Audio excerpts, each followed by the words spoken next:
The story you're about to hear is true. Only the names have been changed to protect the innocent. Fatima Cigarettes, best of all long cigarettes, brings you Dragnet.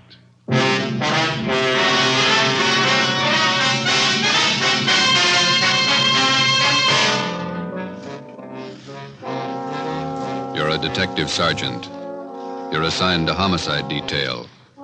Attempts have been made on the life of a notorious hoodlum in your city. His death could mean an open gang war.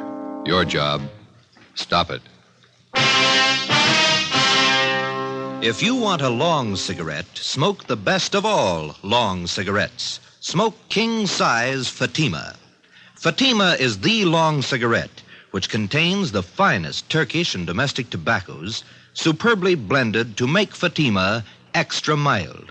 And that's why Fatima has a much different, much better flavor and aroma than any other long cigarette. That's why Fatima has more than doubled its smokers coast to coast. So enjoy Fatima, the best of all long cigarettes. It's wise to smoke extra mild Fatima. It's wise to smoke extra mild Fatima.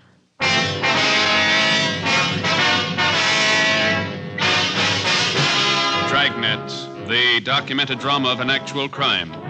For the next 30 minutes, in cooperation with the Los Angeles Police Department, you will travel step by step on the side of the law through an actual case from official police files. From beginning to end, from crime to punishment, Dragnet is the story of your police force in action. It was Tuesday, July 18th. It was hot in Los Angeles. We were working the night watch out of homicide detail. My partner's Ben Romero. The boss is Thad Brown, chief of detectives. My name's Friday. It was 5:35 p.m. when we got out of the car at Sunset Boulevard and Paris Avenue and walked down the street to the scene of the machine gunning, Lupo's Cafe.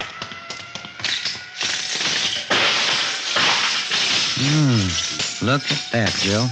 Yeah. Ripped out the whole front of the place. Yeah. Hi. Yes, sir. Romero and Friday, homicide. Oh, I'm Sheldon from Hollywood Division. Taylor and I picked up the call in our car. Nobody hurt. What's the story? Just a second. It's Captain Elliott. Hold it a minute, will you, Sheldon? Hi. Hi, Captain. Not much of it left. Sheldon here was in the cruiser car. He'll fill us in. All right. The intended victim was Gus Valentine. He's over there with Taylor, my partner. Yeah. According to Valentine, he stopped in the restaurant here for a drink. He was in there about 15 minutes, came out to hail a cab, and this car came around the corner. Down there, Sunset and Clayton. They whipped by close to the curb and opened up. I've got the laundry there on one side of the place and a dry cleaning joint on the other side. Yes, sir, miracle, but nobody was hit. You get anything on the car? Nothing so far. Happened so fast, nobody got a good look at it. How about Valentine? Does he have any ideas? I don't know. Taylor's getting the information. Nobody saw anything? Any witnesses? Yes, sir. A couple. Newsboy Tim Benson, the lady in the dry cleaning place, Agnes Rebard. Neither of them got a license number. Okay. Like to talk to Valentine. Sheldon, keep the area clear, will you? Lab men are on their way out. Yes, sir. Come on.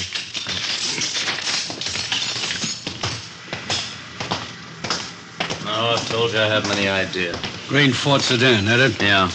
Elliott, Central Homicide. Yes, sir. This is Mr. Valentine, the intended victim. Yeah. This is Sergeant Friday, Sergeant Romero. Sergeant Friday, how are you? Fine. It's been a long time. Finally got out of the uniform, huh? 7 years ago. Who was it, Gus? If I knew, I'd tell you. I don't like being shot at. Let's go sit in the car. This way, Valentine. You want to get him back? All right. All right. What's the story, Valentine? How do you mean? Let's not play it cozy. Who's after you? You suppose this would have happened if I knew? Who's carrying the beef? Somebody's unhappy with you. You must know who. I don't. You know what kind of a car it was? I told the other cop over there, sedan, green Ford. We're not going to press you, Valentine, but you might as well know how we peg this kind of thing. Yeah? We got your number, had it for a long time. You're all up and down the blotter from Lincoln Heights to the county jail. You got a record everybody in this town knows about. Aren't you a little mixed up? I'm the guy that got shot at. We know that. I pay my taxes for protection, not a lecture on my past. Let me give you the word, Valentine. I've known you for a long time, and I've read about you in the newspapers. I've watched your so-called climb from two-bit penny ante rackets all the way up. Now, you've been told more than once about keeping your nose clean. This is a switch, isn't it? Man gets shot at, cops read riot act, innocent victim. Look, We know you and we know that crowd you run with. If you want to start a war, run a battlefield. Don't pick the streets of Los Angeles to fight it I out. think I asked for it the way you men talk. You did somewhere up and down the line. We know your operation. You walk the sideline marker all the way. Always got 1 foot inside the law. When you make yourself a target for some punk's machine gun, that's where you step outside. Well, what are you going to do, eat me out and let the man with the machine gun get away? We'll get him, whether you want to help us or not. We just don't have the time to run around jamming a cork in the barrel of every gun in town. Before you get out of this car, let this sink in. There's not going to be any innocent people cut down by bullets that were meant for you. Oh, I get it. My tax money's no good, huh? I pay a bigger chunk than most of the clouds in this town. You haven't got a clear title to the city yet, and until you do, don't set up a shooting gallery. Now, what do I do, dig a foxhole till you get ready to tab whoever's taking pot shots at me? You can tell us who it is. You got all I know. Don't you think I'd want him picked up? I think you're a liar. I think you better square your beef and knock off this gangster stuff. There's not going to be any more of this kind of thing, understand? That's the trouble with civil service. It makes a big man out of you $200 a month. I've never passed an exam, but I keep in step. You missed the first one, from the gutter to the sidewalk. Almost without exception, every city in the United States has its Gus Valentine. These men remain out of custody, not because of any lack of law enforcement, but because of their ability to hide behind the laws which are designed to protect the innocent and use them to their own advantage. They operate allowing only the thinnest margin possible between themselves and the state penitentiary. We drove back to Central Division. At 6:18 p.m., we were called to the chief of detective's office. He wouldn't give you anything, huh? Not a thing. Usual line of smart talk. Who's ever after him meant business. Those storefronts were a mess. Yeah, they won't quit now. Just a minute. What's that intelligence number? 2821. Oh, yeah.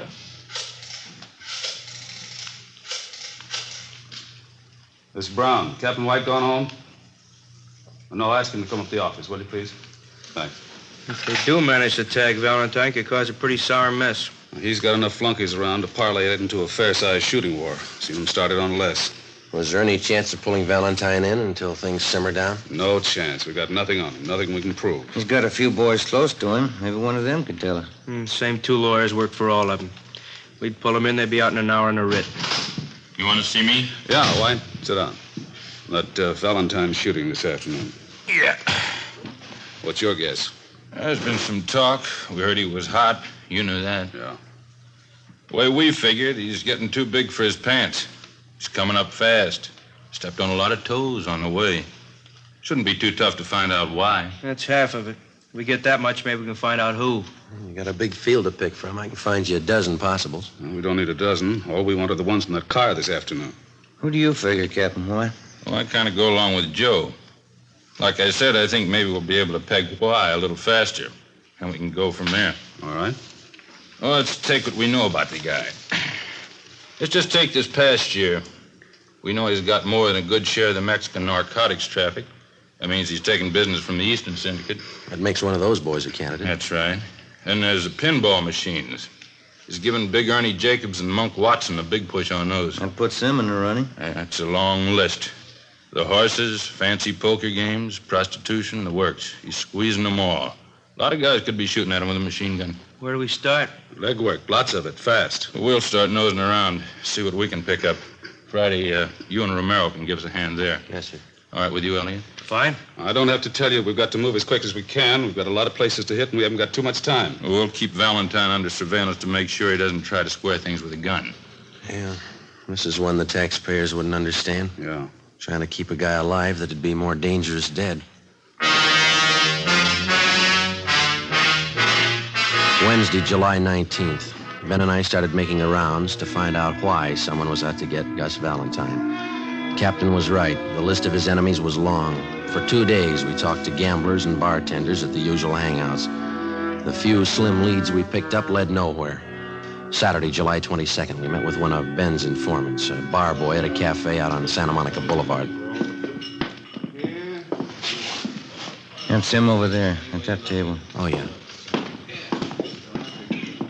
Jerry? How are you? Hiya, Ben. Grab a chair. You know my partner, don't you? Sure. Sit down, Joe. Hi. Want a beer? No, thanks. We're working. Coke? Okay. Well, one's enough. We'll Here split you it. go. Okay. It's good and cold.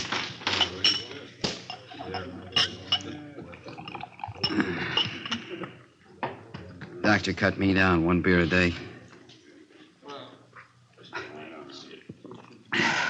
It's a spot on a hot day, don't it? Yeah. What about Valentine? What about him? You hear anything since I phoned you? A couple of things. Word's getting around he's a welcher.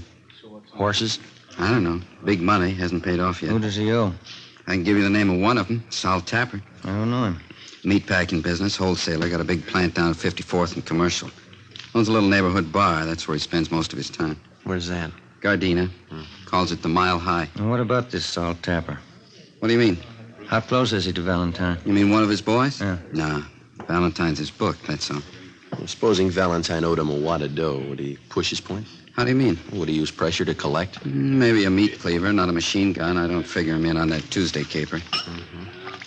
Sure you don't want this other Coke? No, thank you. What time you go to work? Plenty of time. One bottle of beer ain't hardly enough. Any rumbles about the shooting? How do you mean? Anything worth repeating? Oh, everybody says the same thing. He's got it coming. Who is everybody? The homeowners, neighborhood Joes. They got it all pegged. What's the popular guess? A dame. Well, that's about it, huh, Jerry? That's about it. What's your guess? Fresh out, I don't know. How come you guys are so worried about Gus Valentine? I didn't think you cared whether he lived or died. Either way, we're in trouble. We left the cafe on Santa Monica Boulevard and drove out to Gardena to the Mile High Bar. It was a typical neighborhood tavern with the windows painted in black except for two small ovals in the center of each window. They were filled with beer signs in red neon. A cloth sign advertised shuffleboard and life-size television. Inside, the walls were covered with alpine mountain climbers trying to fight their way up a mountain that looked twice as steep as the Matterhorn. Give me 10 nickels, will you, Leonard? Can you tell us where we can find Sal Tapper? Yeah, I'm him. Thanks, Lynn. What do you want? Police officers. I'd like to talk to you. Sure, what about? Gus Valentine. Yeah? He owes me money. Is that all you've got against him? As much as he owes me, that's enough. It's a real tough machine to beat. How much money does he owe you? Enough. How long's he been booking for you? I didn't say he was booking for me. No, we did. About 2 years.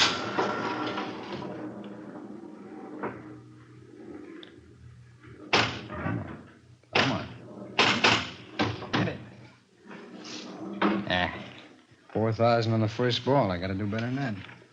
Where were you Tuesday afternoon? At the packing house. Can you prove it? Would I say it if I couldn't prove it?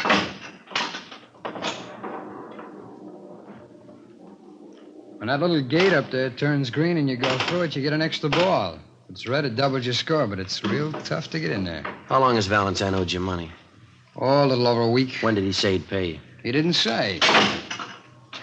Said he was trying to raise the dog. You're the only one he owes? No.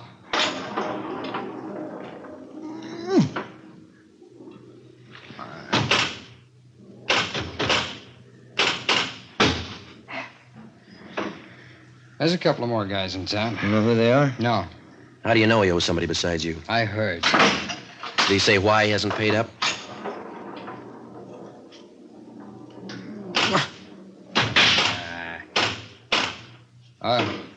What'd you say? Did he say why he hasn't paid I up? told you. He said he was trying to raise the money. You sure you haven't tried to put the bite on him? Sure I have. I want the dog. But I didn't gun him. Somebody did. Yeah, I know. It wasn't me. You had a reason. It's a lot of people. Yeah, we're looking for the one with the machine gun. Well, I can't help you there. Ooh, come on. Oh. Get in there. Hey, look at that. Free ball. 26,000. Now, that's a real tough machine to beat. Where did you say you worked Tuesday? At my packing plant, 54th and Commercial. Okay. How long have you known Gus Valentine? About 4 years. I met him at a party out in Hollywood. It's the first time I've ever known him to welch. Mm-hmm.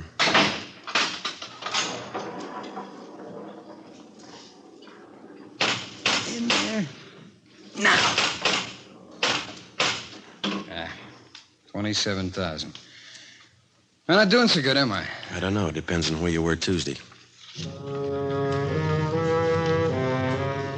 12:30 p.m. We talked with the superintendent of Tapper's meatpacking house.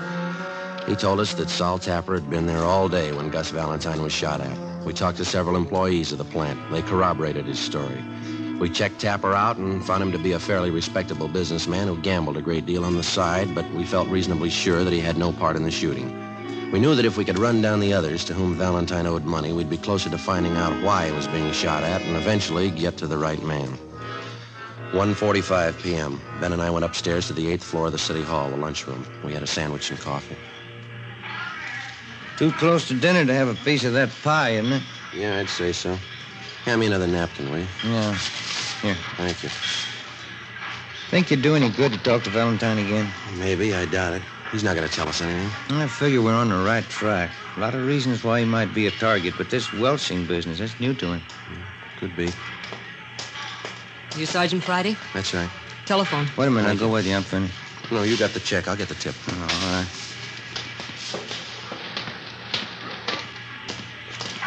Slide that phone over, will you? Oh, yeah. Thank you. Friday. Elliot, come down to Chief Brown's office right away. Yes, sir. Let's go.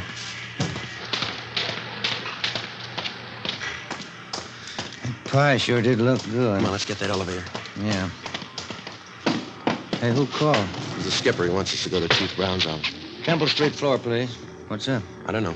We make the runs again tonight? Yeah, a couple places we can hit in the south end of town. I called Charlie Flint's place this afternoon. Maybe he'll have something for us. Yeah, I hope so. Come on. Wish now I'd had that pie. I'm still hungry. I got a candy bar in my desk you can have there. I can't eat those chewy bars inlays. Oh, it's some kind of a fudge bar. Oh, fine. Come in. Yes, sir. Get over to Georgia Street right away. Why? Gus Valentine. They did it again. Yeah? This time they didn't miss.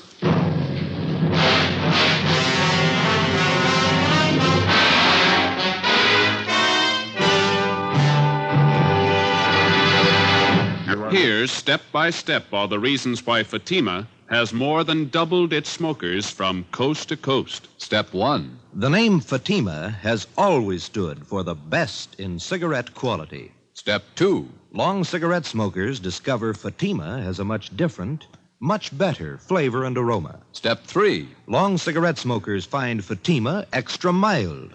Fatima is the long cigarette which contains the finest Turkish and domestic tobaccos superbly blended to make Fatima extra mild. And that's why more and more smokers every day agree It's wise to smoke extra mild Fatima. It's wise to smoke extra mild Fatima. Yes, the name Fatima on that golden yellow package is your insurance of an extra mild smoke. So enjoy king-size Fatima, the best of all long cigarettes.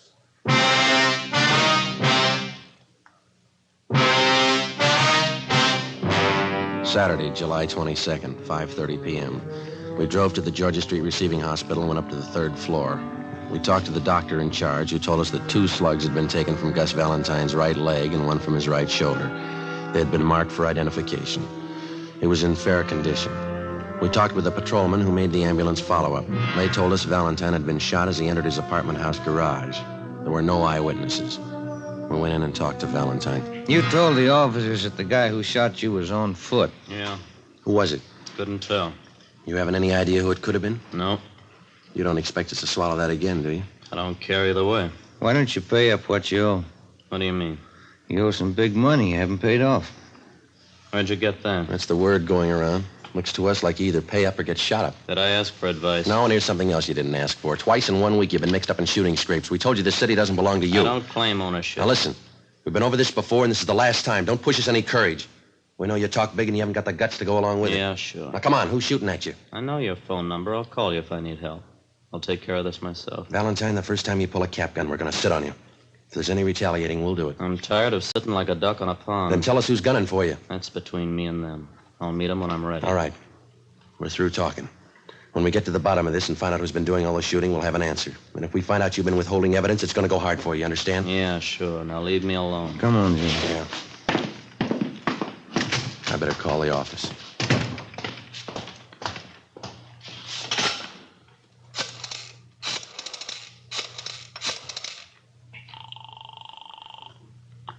Homicide, Graham. Captain Elliott there? I'll see. Captain, will you take 2? Elliot, This is Friday, checking in on the Valentine thing. what's the story? Couldn't get anything out of him. He isn't hurt bad. Right leg and shoulder. All right. Here's something you can run down. Yeah? Got a tip from White in Intelligence. He's got a man out at Freddy's Fish and Chips on Slauson. Says a couple of guys in there blowing off about Valentine. Who are they? Billy Keel and Tony Farrar. They're not on Valentine's team. That's right. White's man says the party's getting rough out there. You, Romero, better follow up on it. Right? Another thing, if it looks like anything, you better bring him in for questioning. Okay. Check me when you get in. Right. Let's go. What is it? Keel and Farrar. Skipper wants us to pick him up and bring him in for questioning. What do they know about the shooting? They know enough to talk about it. 7 p.m. We located Freddy's Fish and Chips place on Slauson near Montgomery Street. A dozen or so tables at the back of the restaurant were already taken with the overflow lined up 2 deep at the bar. The man from Intelligence Detail was down at the far end of the steam table nursing a cheese sandwich. He motioned us over and pointed out Billy Keel and Tony Farrar. They were sitting at one of the tables along with 4 other men drinking Boilermakers and eating French fried potatoes. Ben and I made our way through the crowd toward the back tables. Sorry. Sorry. Pardon me. Can I get through here, please? All right. So it figures. Done it? You, Billy Keel? That's right. Which one's Tony Farrar? He's getting a beer.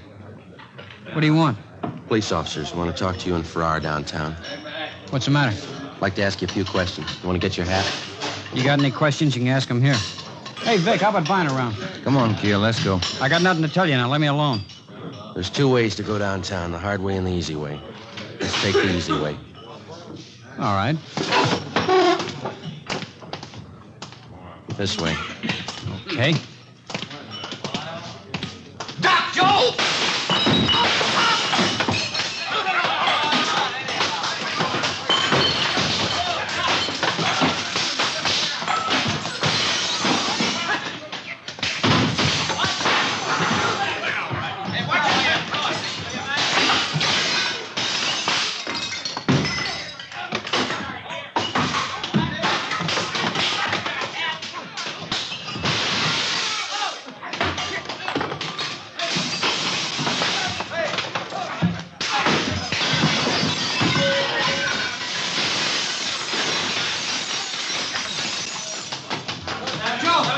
Joe, I got Farrar. Keel's going out the back way. I'll get him. Wait a minute, you. Let go of me. All right.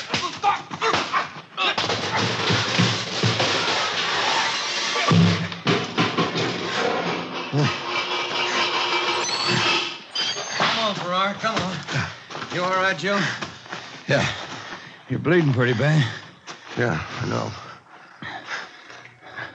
Let's get him to the car. Look at your suit. It's ripped to pieces. My wife's gonna kill me.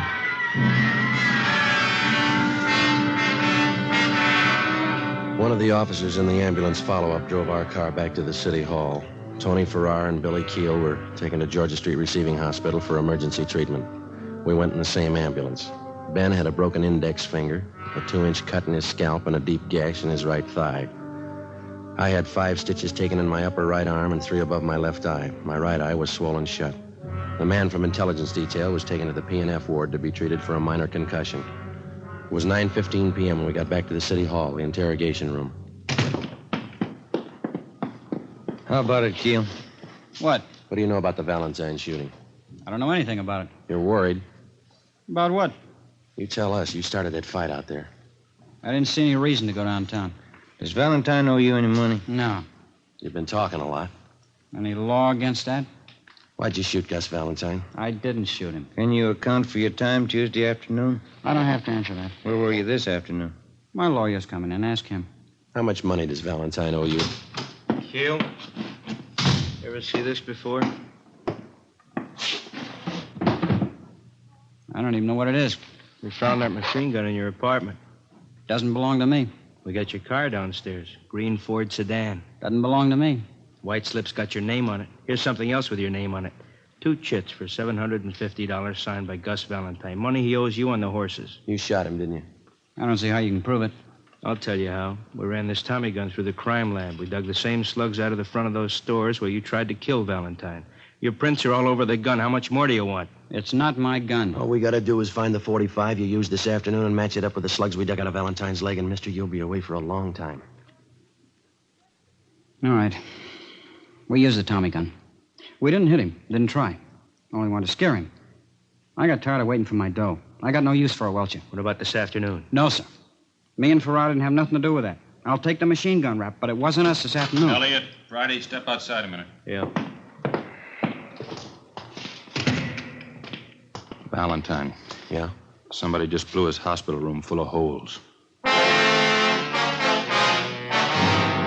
It took us 17 minutes with red light and siren to get to the Ferndale Sanitarium where Gus Valentine was recovering from his gunshot wounds.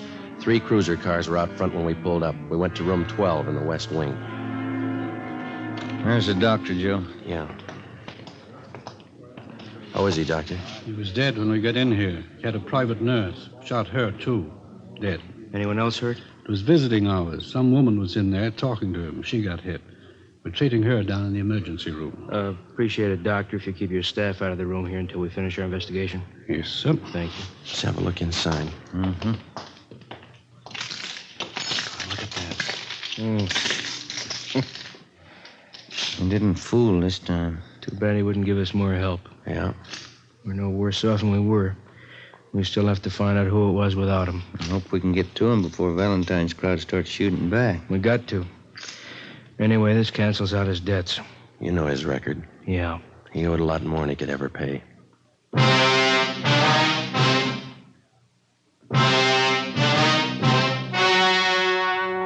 The story you have just heard was true. Only the names were changed to protect the innocent. On October 26th, trial was held in Superior Court, Department 97, City and County of Los Angeles, State of California. In a moment, the results of that trial. It's amazing how many long cigarette smokers are changing to Fatima. Here is the actual report. From coast to coast, king-size Fatima has more than doubled its smokers. Yes, more and more smokers every day are discovering that Fatima is the best of all long cigarettes. Long cigarette smokers find Fatima has a much different, much better flavor and aroma. Long cigarette smokers find that Fatima is extra mild because it's the long cigarette which contains the finest Turkish and domestic tobaccos superbly blended to make it extra mild. So enjoy extra mild Fatima. Best of all long cigarettes. It's wise to smoke extra mild Fatima. It's wise to smoke extra mild Fatima.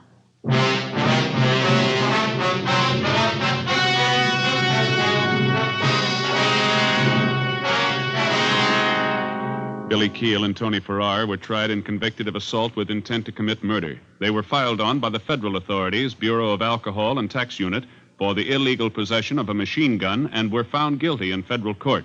Because they were both in custody at the time of Gus Valentine's murder, they were cleared of any complicity of the crime.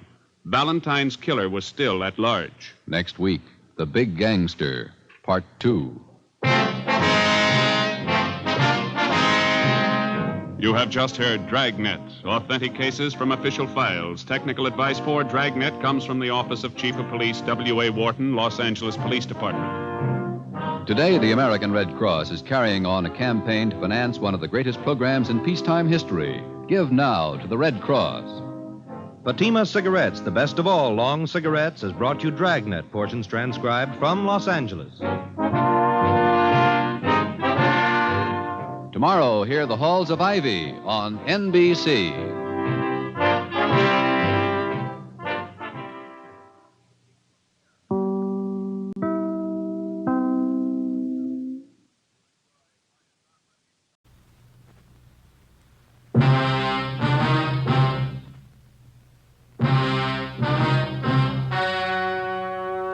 The story you're about to hear is true.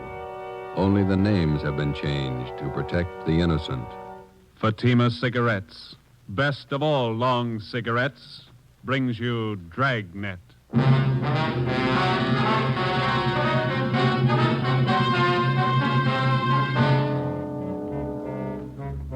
You're a detective sergeant. You're assigned to homicide detail. A notorious hoodlum in your city has been shot to death. A gang war is threatened if his followers seek revenge. Your job, find the killers. If you want a long cigarette, smoke the best of all long cigarettes. Smoke king-size Fatima. Fatima is the long cigarette which contains the finest Turkish and domestic tobaccos superbly blended to make Fatima extra mild. And that's why Fatima has a much different, much better flavor and aroma than any other long cigarette. That's why Fatima has more than doubled its smokers coast to coast. So enjoy Fatima, the best of all long cigarettes. It's wise to smoke extra mild. Fatima. It's wise to smoke extra mild Fatima.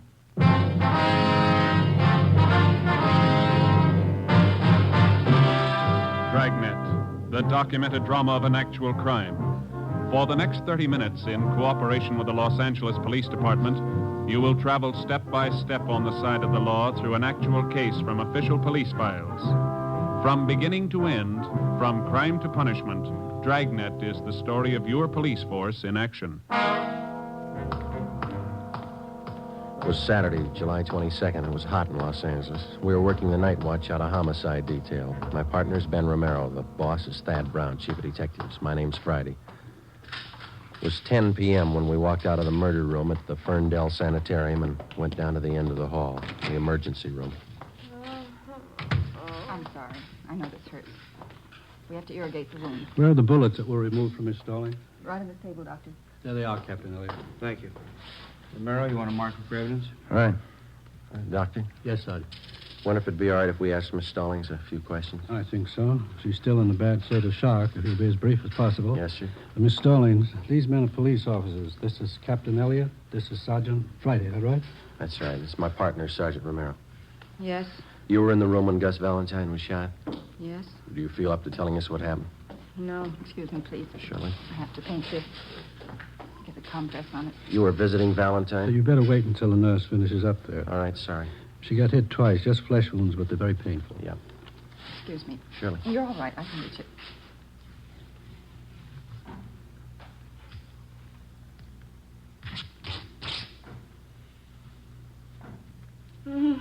There.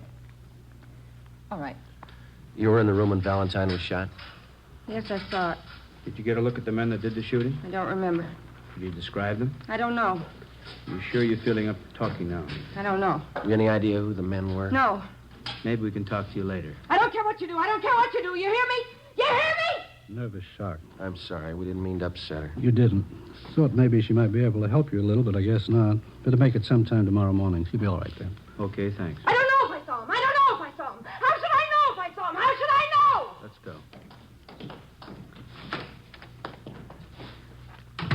That's too bad. Better have an ambulance move her up to county hospital. I don't think you should try to move her tonight. She needs a rest.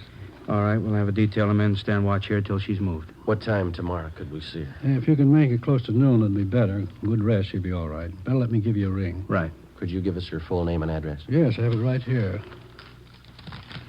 It's Ida Mae Stallings, 837 Downhill Street, Linwood. All right, thank you. Anybody else here in the sanitarium see the shooting? Well, I saw the man. I couldn't describe them, just their backs as they ran down the hall after the shooting. How were they built, do you remember? About average, I'd say. Hard to tell. How are they dressed? Well, one of them was wearing a hat, looked like some kind of summer hat. Straw? No, it was one of those, what am I trying to say? You know the kind. Was it an open weave hat? Oh, you know, very common in the summer. You mean a Panama? Panama, sure, that was it. White.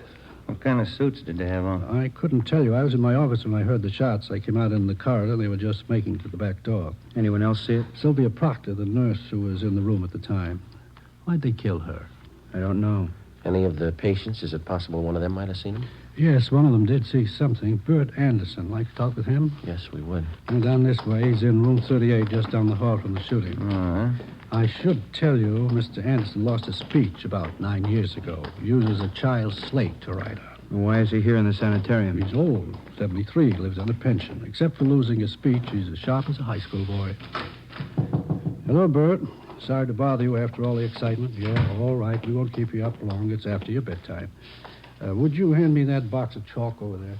Oh, yeah. Bert, these men are police officers. I want you to tell them what you know about the shooting tonight. Well, I thought you might have seen it. This is Captain Elliott from the Homicide Department. How you do, Mr. Anderson? And this is Sergeant Friday, is that right? Yes, sir. How are you, sir? And this is Sergeant Romero. How do you do, sir? Where were you at the time of the shooting, Mr. Anderson? Sitting in here with the door open, huh? Did you get a good look at the men? What'd they look like? Question mark. I don't think he understands what you want to know. Yes, that's the trouble. Let's put it this way, Mr. Anderson. How many men were there? Let's take one of these two men. Can you describe one of them? That's the way, Captain. That slate's rather small, and he can only get so much on it at a time. He's like all of us. He wants to talk fast, and this is the only way he knows, so we have to make it easy for him. I understand. Built like the captain. Your bill, Skipper. Same man had a thin mustache. That's all I can tell you about him. How about the other man, Mr. Anderson? Can you describe him? Please. What's that second word? I can't make it out. Understand. They were running very fast. Thanks. Yes, we understand. Did you see the other man at all? Fine. What can you tell us about him? All he could see was... man was wearing a hat. A white Panama hat, Mr. Anderson? He says yes. Was there anything peculiar about the way they walked or ran? Did one of them have a limp, for instance? Didn't notice anything. Says he didn't notice anything. Could you tell us anything about the men's faces? They passed by so quickly. I was worried about the gunshots. Yes, we can understand that, but do you think you could identify them if you ever saw them again? He says he could try. Could Mr. Anderson come downtown if we have a show up? I don't see why not, but gets around fine. Now, he wants to know why they killed Miss Proctor, the nurse. He says she was one of his best friends. We don't know, Mr. Anderson. Says he wishes he could talk. Maybe he could help you more. It's all right, Bert. You talk loud enough.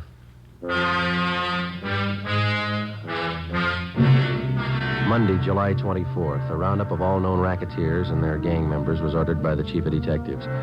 3 show-ups were scheduled, one at 10 a.m., one at 2, and another one at 3 p.m. The witnesses that we had were unable to identify any of the men. The incomplete descriptions we had of the suspects was not enough to help the artist in the crime lab to build a composite picture of the killers. No matter what approach we took, it seemed that we were getting nowhere. The immediate apprehension of the killers was not only important because of their danger to the private citizen, but because of the ever-present threat of an open shooting war between Gus Valentine's followers and members of the murder gang, whoever they were. 3:15 p.m. I got it. Homicide, Romero. Oh, Yelly. All right, thanks. Crime lab. They make a run on those slugs you got at the hospital? Yeah, no match. Oh, that's great. How fouled up can it get? Yeah. Hi. Come on, Slow-Mo. I'm with you. Hi, Rambo. Cromwell's message here to call you why. Well, yeah, I better do it right away. Just so the skipper told Stormy and me to work with you guys on the Valentine thing. We can use all the help we can get. Joe, you slide the phone over? Oh, yeah, here you go.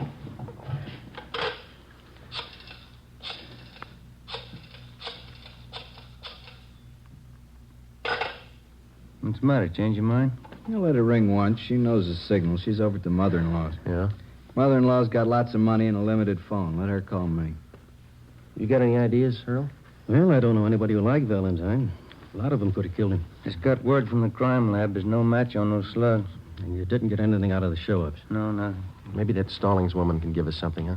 You haven't been out there yet? No, not yet. We've been sweating out the show-ups. Stormy and I read your reports. Rough go. We had an idea. Yeah? One of Valentine's boys you didn't get around to yet. Who's that? Benny Davis. He was pretty close to him. Thought a lot of him. If anybody figures to take over his interest, it's probably Davis. Well, you think advancement could have been the motive for him? No, he wouldn't kill him. Anyway, he couldn't have. Just got in from Florida this morning. That doesn't mean he couldn't have engineered it. Possible, but I doubt it.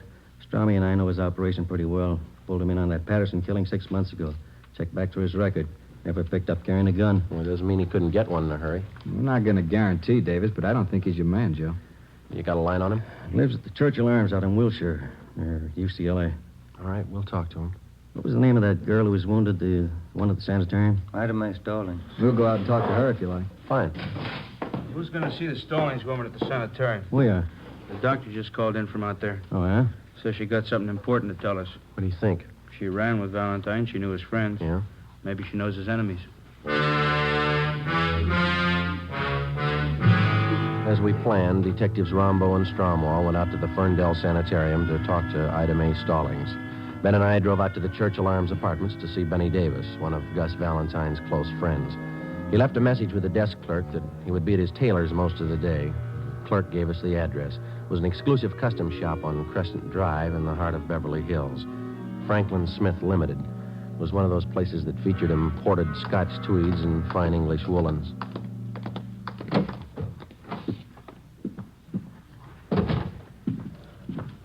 Good afternoon, gentlemen. May I serve you? Could you tell us if Benny Davis is in here? Mr. Davis. Yes, sir. Third fitting room. To the rear, on your left. Thank you. Come on. Look at that brown cloth over there, Joe. Yeah, that's Donegal tweed. That's nice fabric. I had me one of them once. Wears like iron. Oh, yes, this blue pinstripe certainly fits a great deal better than the brown one. You turn round. Yes, excellent fit. Yeah, looks fine. I don't know if I like that right shoulder. Looks a little low, Mr. Davis. Excuse me? This fitting room's taken, gentlemen. Benny Davis in here. Yeah, what is it? Wonder if we could see you alone. What about? Confidential. No, Cedric, not like that. Pull the shoulder up. More padding, maybe. Oh, do you think so? I don't know if I agree, Mr. Davis. Well, you can see how it slopes off there. I like a good full shoulder. Well, you've got a good full cut here. Of course, too much padding is going to ruin the line of the jacket. I'd like more padding. Yeah, very well. Number 2 pad on the right shoulder and ease the armholes. Number 2 pad, right shoulder, ease armholes. What is it, income tax? What's the secret? We're police officers. Like to talk to you alone for a minute. All right, be finished in a second. That takes care of this one, Mr. Davis. You want 2-inch cuffs in the trousers? Yeah, on all of them. Cedric, be sure to get these sleeves short enough. I'd like lots of linen to show. Oh, yes, surely.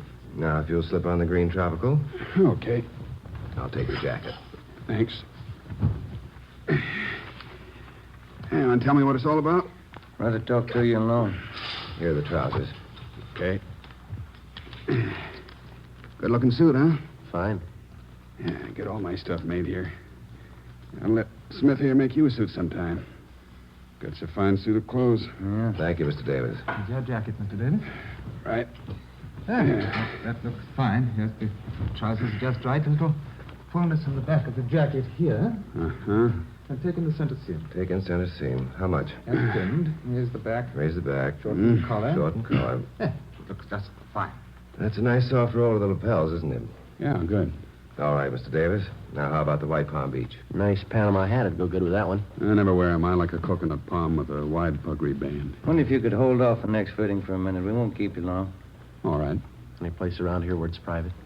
We can use Smith's office. Okay, Frank? Certainly. Go right ahead, gentlemen. Thank you. Which way? Back here.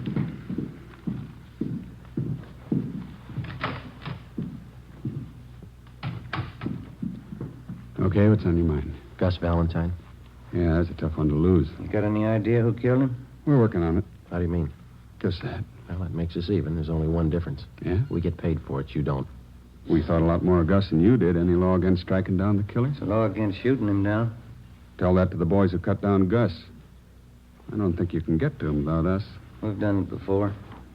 You're a little late with Gus. We tried to keep him alive. We warned him for a month. He knew what was coming. We talked to him. Yeah, he told me. Funny guy. He had a mind of his own. He had a reason for not telling you. What was it?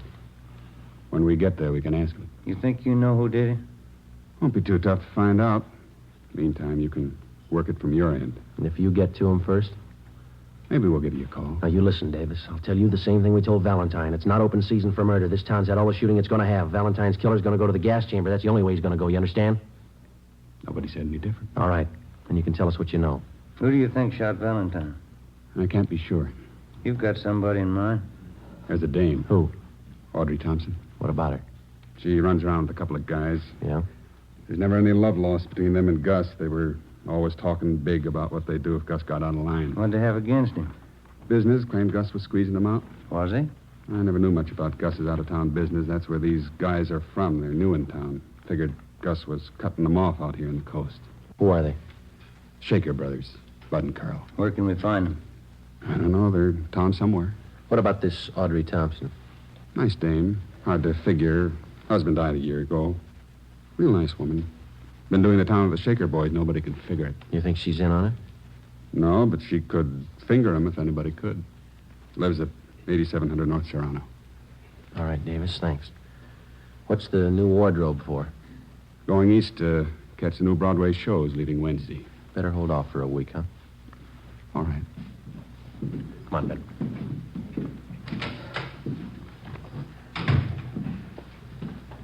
Think he's got anything? Could be. We'll run it down. Now, wait a minute. Yeah?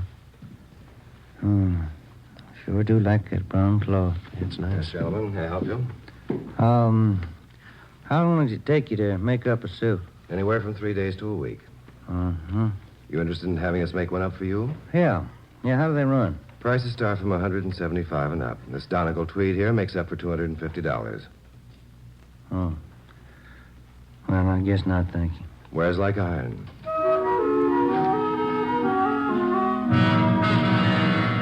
4:30 p.m. We drove out to 8700 North Serrano to the home of Audrey Thompson. There was nobody home. We went back to the office to check with Rombo and Stromwall. We drove in the Spring Street entrance of the City Hall garage.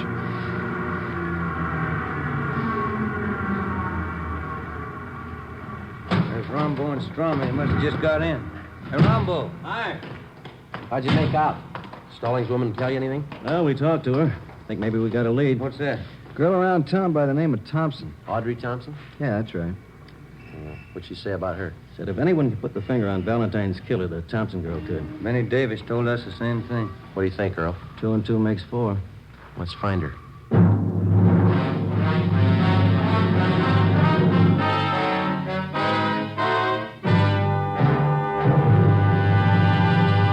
You are listening to Dragnet for the step-by-step solution to an actual police case.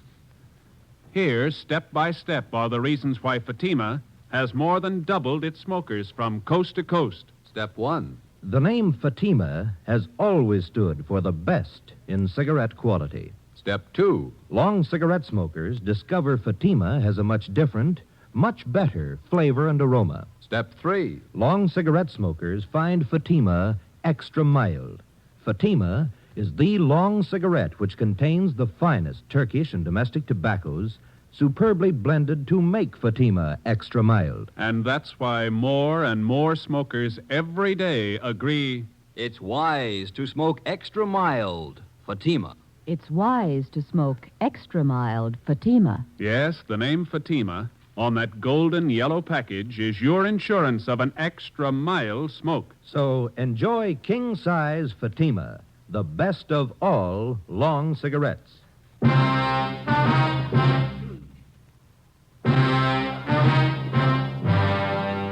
5 o'clock Monday afternoon. We tried for 3 hours to get in touch with Audrey Thompson.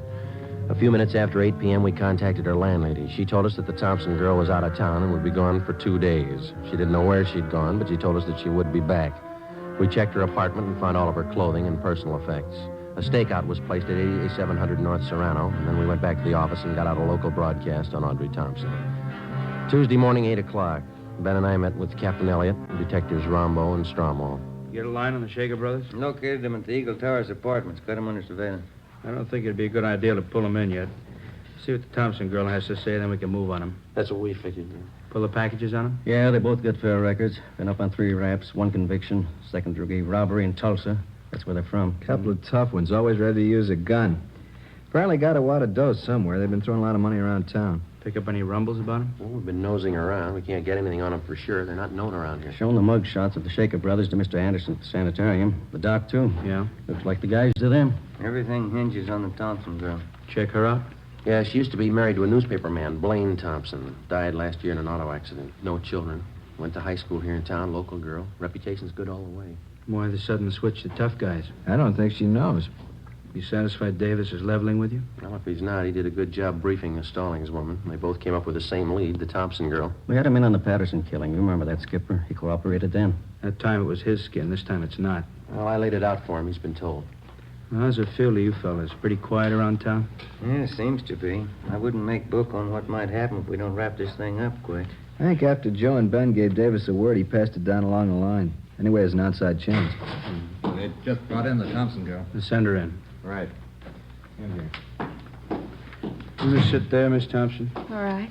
Our detectives Friday, Romero, how do you do? Stromwall, Rombo. How do you do? Guess you're wondering why you've been picked up. Yes, I was rather surprised. I was down at Palm Springs for a few days. I don't often get away. My boss gave me a 2-day holiday. What do you know about the Shaker brothers, Miss Thompson? They're friends of mine. I go out with them. We have reason to believe they might be mixed up in a murder. I don't believe that. What's this all about? The Gus Valentine killing. Do you think they're mixed up in that? How well do you know the Shaker boys? Well, to be truthful, I don't know them at all, really. I met them at a dance. Who introduced you? Nobody. I go to the Brookdale Ballroom every Wednesday night with some of the girls from the office. It's open to the public. Carl Shaker asked me for a dance one night, and that's how I met him. You ought to pick your companions a little more carefully. Both of these men have criminal records. I didn't know that. You've been out with them quite a lot, have you? I've known them a little over a month, yes. Have they ever said anything that might lead you to believe that they were mixed up in any rackets? No, I never heard anything like that. You're sure you never heard them discuss any business dealings of any kind? Yes, I'm sure. You've been seen in quite a few night spots around Los Angeles with them, is that right? Yes, they always take me to some nice place. You always go alone with them? How do you mean? Which one of them do you go with, Bud or Carl? Well, I never really thought about it. Both of them, I guess. When you go out, they never take another girl along the party? No, just Bud, Carl, and myself. You go to most of the expensive clubs around town, is that right? Yes, like I said, we always go to some nice place. Do you ever wonder where they got the money? Well, they told me they worked for one of the aircraft plants. I thought you told us they didn't discuss their business with you. Well, I didn't consider telling me where they worked was discussing business. Did you consider that an aircraft worker's salary wouldn't even handle the cover charge at most of the places they've been taking you? Well, no, I guess I was having too good a time to question it. You see, Miss Thompson, you could spend a great amount of time with people and not remember things about them. Now, you sure you've told us everything you know about the Shaker brothers? Yes. All right, that's all. If you find out something you think we should know, we'd appreciate it if you'd give us a call. Well, I won't be knowing anything about them because I'm going to stop seeing them. I didn't know they had criminal records. That's entirely up to you. I think it's only fair to warn you that if you do have any information you're withholding, it liables you to persecution. I understand. And I'm not going out with them anymore. I wouldn't let them know you've talked with us. If they are the men we're looking for, it might put you in danger. I'm not afraid of it. Neither was Gus Valentine. For the next 10 days, Audrey Thompson, along with the Shaker brothers, was kept under close surveillance. It was obvious that she'd either lied to us or changed her mind. She continued going out with them. She was seen in all the important night spots around town. Thursday, August 9th, we met with Captain Elliott. Skipper, maybe we better pull the Thompson girl in again for questioning. Let's hold off for a few more days. I'm afraid if we bring her down here again, the Shaker brothers could get wise. Since she decided to ignore what we told her, they might get rough with her. Why can't we move on them? Shake down their apartment. If we're lucky enough to come up with a murder gun, we can work from there. I don't think so, Joe. The record and only one conviction. I think we'd be playing a long shot. That's the way it looks to me, Earl. Maybe something will break if we can hold out just a few days more. Yeah, being watched awful close. If they try to move in any direction, our men will be with them. Friday. Yeah. Can you step out here for a minute? Right. Excuse me. Sure. Come back when you're through. Yes, sir. Yeah. The lady out here to see you. Thanks. Mr. Friday. Hello, Miss Thompson. I didn't stop seeing the Shaker boys. Yes, we know. What you men told me a couple of weeks ago just made me sick. To think I'd been going out with these men, been seeing with them. I've never done anything like that in my life. Yes, ma'am. I decided to try and find out what you wanted to know. You didn't ask him any leading questions. Oh, no. I knew better than that. Last night we were out and they had a little too much to drink and they got to talking. Yeah? I didn't say anything. I let them talk and acted interested. Yeah? I confess now, I'm terribly frightened. I spent the night with my sister-in-law. Could I stay here till you get this thing straightened out? Certainly. We'll give you protection, Miss Thompson. Oh, what'd they tell you? First, they got to talking about some girl called Ida May. I didn't catch the last name. Said they wondered if she saw them at the sanitarium. Yeah? Said they wished they'd finished the job that night, whatever that meant. Then Bud said, I don't think she saw us or we'd have heard. Anything else? Yes. Carl said, did you see the look on Gus's face when we opened up? Then what? They laughed.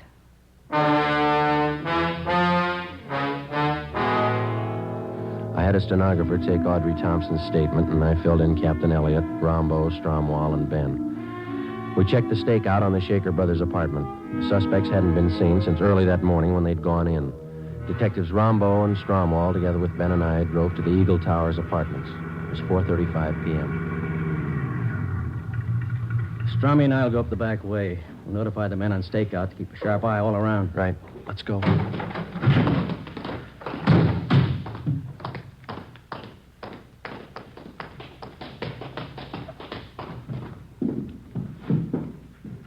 Apartment 410 is the top floor. Yeah. Let's take the elevator. Yeah.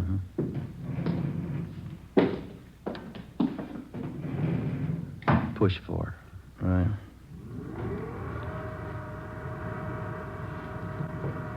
Just thinking. Yeah? That Thompson girl, long on nerve. this way. Here it is. Cover me. Yeah.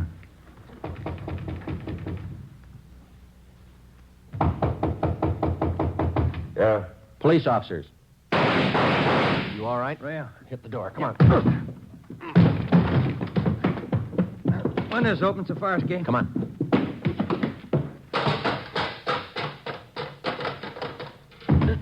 There they go over by the ventilator. Watch it. There's Strum and Rumble coming out the door onto the roof. Rumble, watch it. They're up here. There goes one of them. Come on. All right, hold it right there. I give up. There goes the other one. He's making for that cable house. Stay with this one. I'll get him. All right, Shaker, let's put the gun away. You make a break onto the roof, they'll cut you down. Hold it, Shaker.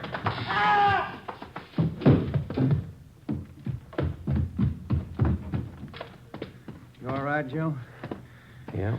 Did you shoot him? No. He was trying to make it to the roof. He grabbed that hot terminal over there and knocked him cold. Oh, yeah. Move your foot, will you? Yeah. What's that? White Panama hat.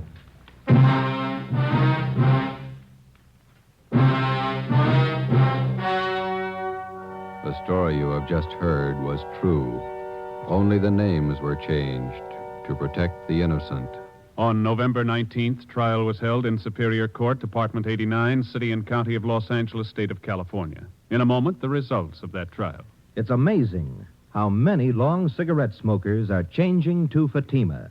Here is the actual report. From coast to coast, king-size Fatima has more than doubled its smokers. Yes, more and more smokers every day are discovering that Fatima is the best of all long cigarettes. Long cigarette smokers find Fatima has a much different, much better flavor and aroma. Long cigarette smokers find that Fatima is extra mild because it's the long cigarette which contains the finest Turkish and domestic tobaccos superbly blended to make it extra mild. So enjoy extra mild Fatima. Best of all long cigarettes. It's wise to smoke extra mild Fatima.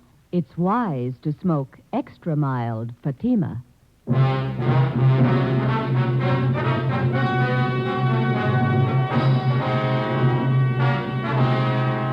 Adolf Bud Shaker and his brother Carl Shaker were tried and convicted of murder in the first degree. On recommendation of the jury, they received life sentences. They are now serving their terms in the state penitentiary. You have just heard Dragnet, authentic cases from official police files. Technical advice for Dragnet comes from the Office of Chief of Police W.A. Wharton, Los Angeles Police Department.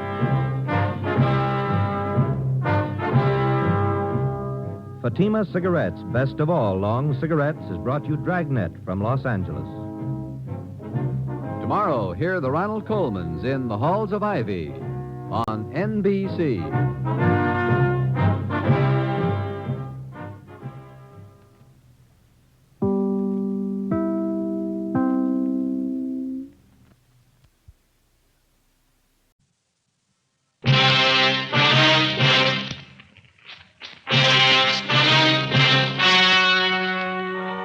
The story you are about to hear is true. Only the names have been changed to protect the innocent. Fatima Cigarettes, best of all long cigarettes, brings you Dragnet.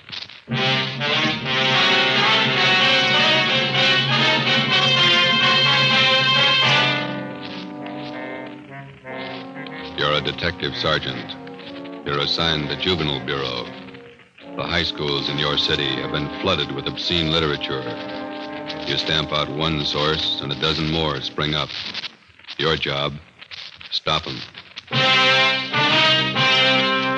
If you want a long cigarette, smoke the best of all long cigarettes. Smoke king-size Fatima. Fatima is the long cigarette which contains the finest Turkish and domestic tobaccos superbly blended to make Fatima extra mild. And that's why Fatima has a much different, much better flavor and aroma than any other long cigarette. That's why Fatima has more than doubled its smokers coast to coast. So enjoy Fatima, the best of all long cigarettes. It's wise to smoke extra mild. Fatima. It's wise to smoke extra mild Fatima.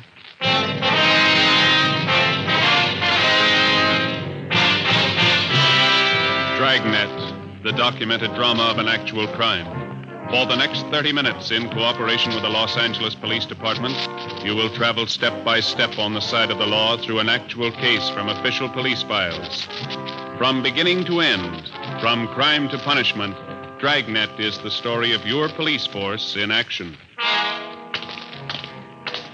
It was Monday, October 21st. It was cool in Los Angeles. We were working the day watch out of Juvenile Bureau. My partner's Ben Romero. The boss is Inspector Lester, commander of the Juvenile Bureau. My name's Friday. It was 10 a.m. when we got to the auditorium of Canfield High School. Stage door. Guess we go right out onto the stage. Yeah, we better wait till we're called, though, huh? You're the men from the police department? Yes, sir. This is Sergeant Romero. My name's Friday. How do you do? How do you do? I'm Paul Fisher, the principal here. Come right out onto the stage and we'll get the meeting started. Yeah, all right. Yes, sir. Just have a chair there. Thank you. Is the microphone on? Ladies and gentlemen of the Coordinating Council, members of the Parent Teachers Association. As you know, this meeting has been called for the purpose of discussing ways and means to bring about an end to the distribution of the filthy and obscene books and pamphlets that have been littering every high school campus in the city of Los Angeles.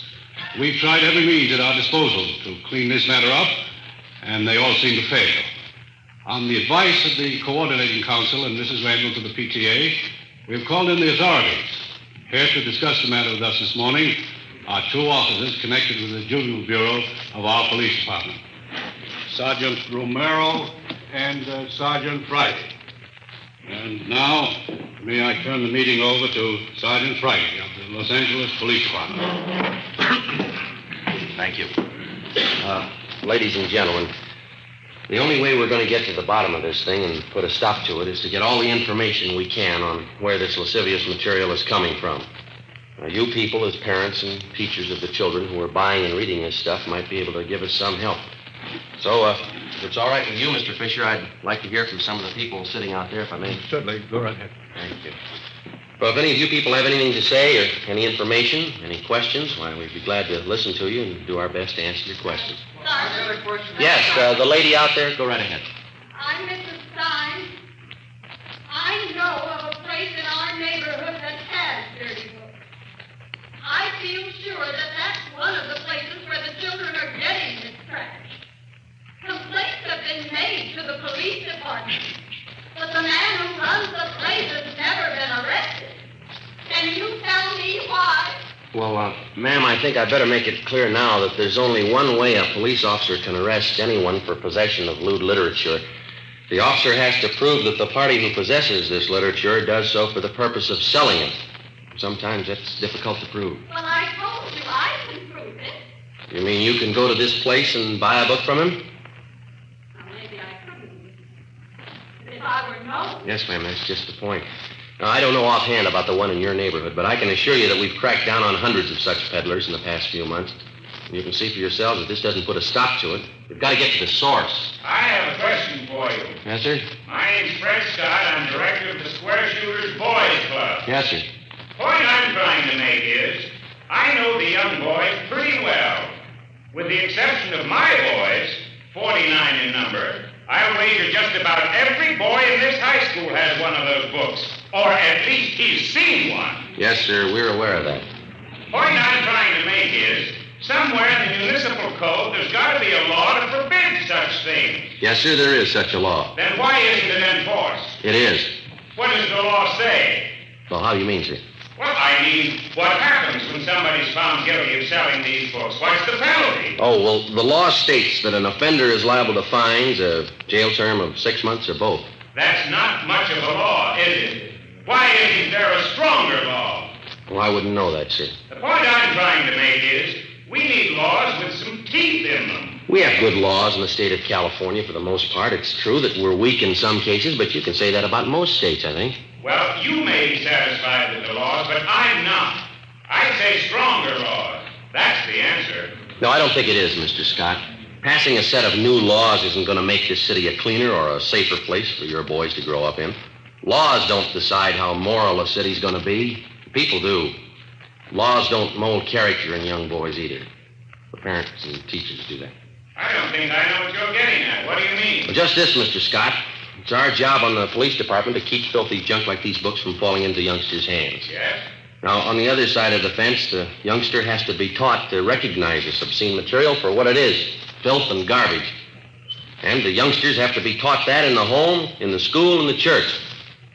Now, if they can be made to understand that the kind of dirt and filth that these books represent, well, that'd be worth more than any new set of laws, wouldn't it? But what about these men who put out the books? The men who sell them? How do you reach them? Through the youngsters. They seem to know the way.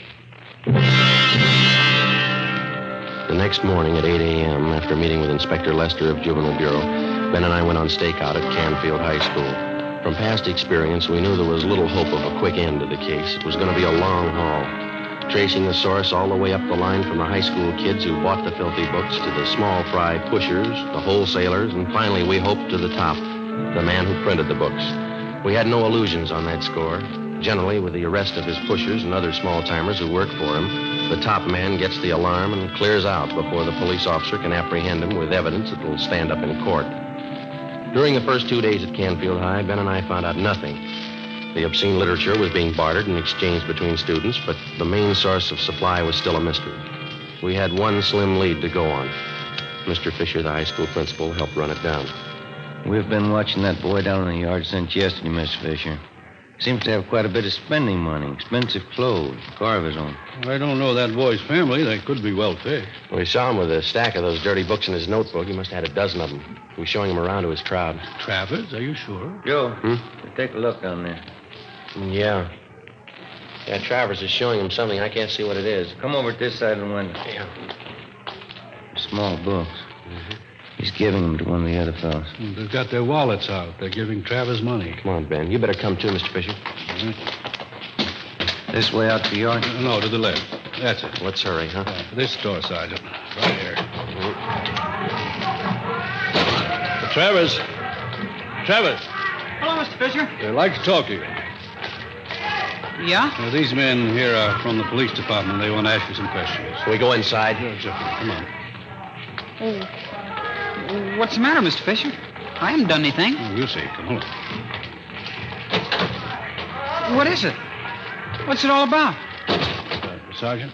It'll be a lot easier if we have the truth now, son. Did you just sell those boys out there some dirty books? No, I mean, it's only a gag. They're funny books. Have you got any more of them on you? Yes, sir. Can we see them, please? I didn't steal them. Only books. Funny books. Here. Thanks. Almost a dozen. Mm-hmm. You think these are funny books, do you, Travis? Well, some of them. I guess not. It's only a gag, Sergeant. Where'd you get them? I didn't steal them. I bought them off a guy. Who? Why, I can't tell you. Do you have any more of these books? No, sir. Will you show us your locker? I can't remember the combination. It's a new locker. Could you open the locker for us, Mr. Fisher? Yes, but I'll have to get the maintenance man. All right, I'll show you. Come on. Down here, sir. This one. 412. I've only got a couple. All right, we'll see. Come on, open it. I haven't done anything. Here's a sample, Joe. Locker's loaded down with them. Rotten filth. You can't arrest me. I don't sell the books. I only rent them. Somebody's been briefing you. Who? You're only making it hard on yourself, boy. You can't prove anything. These are my books. I don't sell them. Where do you get them? Who sold them to you? Nobody. I got them, that's all. All right. We'll have to talk to your folks. You can't. They're away. No, you can't. Don't. Afraid we'll have to, son. Oh, please don't tell them. Please don't let them know I'll do anything. All right, let's have the truth then. Who are you selling the books for? His name's Barney. That's all I know. I meet him at a cigar store downtown, 5th and Harrison. Does he sell you the books? He gives them to me. I sell them and then give him the money. I get 10 cents for every one I sell. How much do you sell them for? 25 cents. Some are $1. I get 30 cents for those. And the boys in this school have been paying that kind of money for this fill? Yes, sir? This man who gives you these books, you know where he lives? No, sir. I haven't any idea. When are you going to see him? Well, this is Wednesday. I was going to meet him downtown this afternoon. The cigar store? Yes, sir. But I don't want to get Barney in trouble. He's been okay to me. Sure. He's done a lot for you. 4 p.m. Wednesday. Ben and I drove downtown with 16-year-old Eddie Travers. We parked the car near the corner of 5th and Harrison and kept an eye on the cigar store. We waited. No sign yet, Travers? No, sir. Barney usually waits by the newsstand there. I haven't seen him yet. How long you been selling for this man, son? About 3 months, maybe 4. Any idea where he gets the books?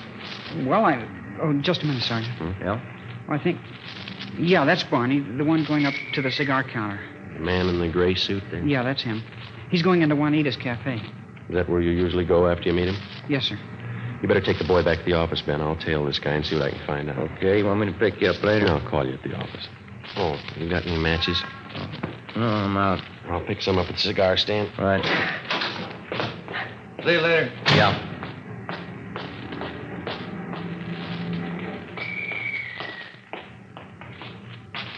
Box of matches? Oh, yeah. And a pack of spearmint, too. All right, sir.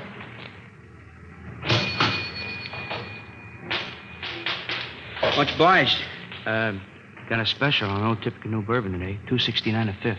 No, thanks.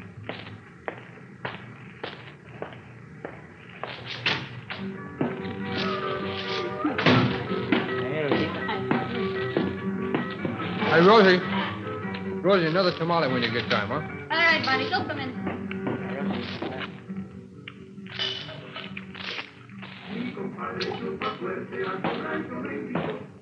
Yes, sir. Let me have chicken tacos, side order of fried beans, and a cup of coffee, huh? Chicken tacos on one, side of beans. Another tamale. Anything else, Barney? Yeah, some more coffee, huh, Rosie? Tamale on one. Hey. Slide the ketchup down here, will you? Yeah, here you go. Thanks. They got good tacos in there. Lots of meat in them. It's fresh stuff. Yeah. There's the sugar. Oh, thank you. Hey, Rosie. Here. Here, Rosie. Yeah. I got some new ones in just today. Whole stack of them. What are you talking about? You know, the picture books. Good ones. You can make some money on the side. They'd sell good around here. Listen, Barney, I told you once, no. Oh, come on, here. Look them over. These are good ones. I said no, that lousy junk. The next time you bring that stuff in here, I tell the boss, understand? Now eat and get out. Well, that's a real funny day. Looks great, but boy, what a cold potato. Yeah? Come on, eat and get out and take that junk with you. Cold potato. I don't like the chow in anyway. Well, coffee's certainly cold. Yeah. Yep. You probably get a big boot out of these. Take a look. It's pretty good. Yeah, it's good quality stuff. Yeah. Give me that little book there. Let me show you one. Wait a minute. Yeah. Wouldn't that kill you? Yeah. How about sell me one of them? Okay. 4 bits for the small ones, $1 for the big one. Wait a minute. Let's see, I got 14 of them here. I'll tell you what I'll do. I'll make you a deal. You can have the whole works for $10. Okay. You got any more? Well, you going in business for yourself? No, I got a newsstand out in Riverside. Books, I guess, ought to go fast. I think I can probably handle another $25 worth. Ah. I got the rest of them back at the hotel. Some of them are in color. Yeah? You want to meet me there tonight? Around 7? Where's the hotel? Well, you go straight up 6th Street from here. It's just 1 block on your left. Called the Denver House. I'm in room 337. You going up there now? Well, I was supposed to meet some guy, but... Yeah, we can go now. How about a check, Rosie, huh? Yeah. Hey, you'll probably be wanting more of these. I can put you on my mailing list. Okay. The prices are right. I don't want to pay retail. Nah, we can work out a deal. Come on, let's go. Okay. Hey, that Rosie, huh? She's really put together. Yeah. Come here. A real cold potato, though. Some are like that. Yeah. No sense of humor.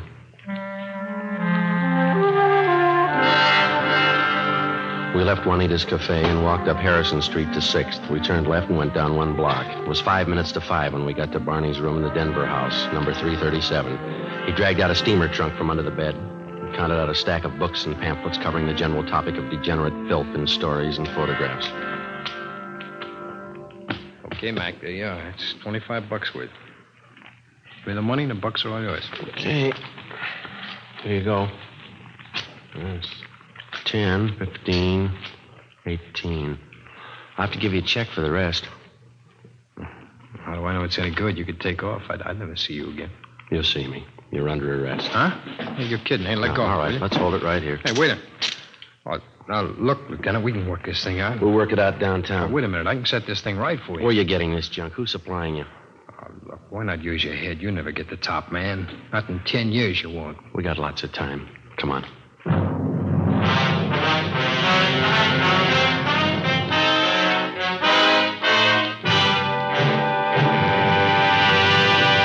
You are listening to Dragnet, the case history of a police investigation presented in the public interest by Fatima Cigarettes. If you smoke a long cigarette, it will be in your interest to listen to a typical case history of a Fatima smoker. It's the case of Mr. Joseph G. Hertzberg, city editor of one of New York's great newspapers, and this is his actual signed statement. I recommend Fatimas to anyone who likes a king-size cigarette.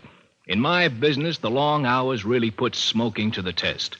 Working overtime means smoking overtime, and that has sold me on Fatimas. No matter how often I light up, Fatima gives me an extra mild smoke. And Fatima flavor, it's much better every time. I found out it's wise to smoke extra mild Fatima. And more smokers are discovering this every day. Actual figures show Fatima has more than doubled its smokers coast to coast. So enjoy Fatima yourself. The long cigarette, which contains the finest Turkish and domestic tobaccos, superbly blended to make it extra mild. You will prefer Fatima's much different, much better flavor. You will agree. It's wise to smoke extra mild Fatima. It's wise to smoke extra mild Fatima. The best of all long cigarettes.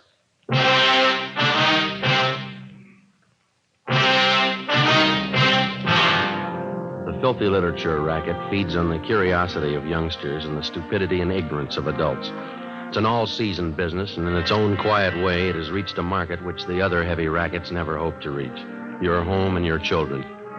6 p.m., Wednesday, October 23rd. We checked the records, and the make sheet showed the book peddler's true name to be Barney W. Timpson, 38 years old. He had a past record of one previous conviction for peddling lewd literature in Dodge City, Iowa in March 1948. We had him brought to the interrogation room. Sit down, Timpson. Let's make it easy, Barney. Where are you getting the books? I told you, Sergeant, they deliver them to me. Who does? Different guys. I don't remember them all. I send different guys every time. How often do they make the deliveries to you? Once a month. When?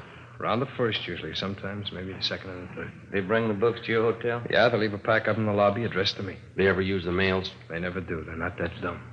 So you've never seen the men that you do business with, huh? Not so I'd know them, no. You have no idea where they're operating from? I don't know. You expect us to swallow that? I'm telling you, I don't know. Oh, don't push us that kind of a story, Barney. I'm giving it to you straight. Now, what else do you want? Who's the supply man? Hey, look, we found this notebook in your hotel room, Barney. There's a list of names in it. This your customer book? Friends. Okay, they're customers. It gives us enough to land on you. I know that. I've told you everything. You still don't know who you're working for? No. Look, there's a phone number in this notebook. No name to go with it. Yeah? Now, look at it. This one right here. I don't know. Must be another customer. Yeah. Does it belong to the boss? I don't know the boss. You don't know me. Then who do you buy the books from? Who says I buy them? You must owe somebody a lot of money. Don't worry. I don't owe him nothing. He don't owe me nothing. He does now. What? You're going to jail for him. Barney Timpson was booked into Central Jail for violation of the Penal Code, Section 311.3. We contacted the telephone company, and they traced the extra phone number in Timpson's notebook to a private residence on Wonderview Drive in Laurel Canyon. A detail of men was assigned to stake out on the place. During the next week, mainly from information obtained from Barney Timpson's customers, 7 other peddlers of obscene books and pamphlets were taken into custody and questioned. 5 of the 7 told us they picked up their supply of books from the Laurel Canyon address. We moved in on the place and found thousands of lewd books and pamphlets stored in the garage. 3 men on the premises were taken into custody. They identified themselves as John Alexander, George Kelleher, and Raymond Kester. We brought them downtown and interrogated them for 2 hours. They refused to admit anything. They were booked in, but by noon their lawyers arrived and they were released on writs of habeas corpus. 2 p.m. Ben and I met with Inspector Lester of Juvenile Bureau. Just had a call from the men on stakeout at the Laurel Canyon place. They've just been over the garage where the books are stored. They get anything, Skipper? A couple of things. Might be fair leads. What's that? 3 stacks of books they found were wrapped in proof letterheads from the Havenbrook Hotel. Yeah? We checked with the hotel. They get all their printing done at Rudolph Brothers, place out in West L.A. That name's not familiar to me. It's a big layout. Their specialty is religious books, Bible, things like that. That doesn't add. Not so sure. How do you mean? Be a perfect cover for the racket. Printing the Bible one day and a flock of filthy books the next. Could be the setup. What kind of a name does this Rudolph's place have around town? They've been here long? 50 years. Good reputation. Well, we could give it a look. Where's the place? On West 3rd, just below Athens Street. All right. Check the place over, but don't make them suspicious. If there's anything wrong, no use tipping until we're ready to move. Right, Skipper. They got to reach the presses turning out this junk and choke off the supply where it starts. Do that and we got it beat. Right. Just a minute. Juvenile Bureau, let's do. Yes, Ham. Down where? Okay, they'll be right out. Gross and Pacelli, they spotted one of the delivery cars. Where? Downtown. They followed it out to West L.A. Yeah? Rudolph's printing shop. 4 p.m. Ben and I, together with 2 other men from Juvenile Bureau, drove out Beverly Boulevard to Athens Street and then down 1 block to the corner of West 3rd where we picked up Gross and Pacelli on stakeout. The Rudolph Brothers Printing Company covered almost half a square block on the corner of West 3rd and Athens. The front of the plant had display windows featuring expensive leather-bound Bibles and other religious literature. While the other men remained on stakeout, Ben and I crossed the street and entered the plant. We introduced ourselves to the clerk in charge as potential wholesale customers, and we asked to be shown around the shop. It was more than obliging. I'd be happy to show you our plant, gentlemen. The most modern religious publication company in the West. That's our claim. Oh, would you step this way, please? Thank you.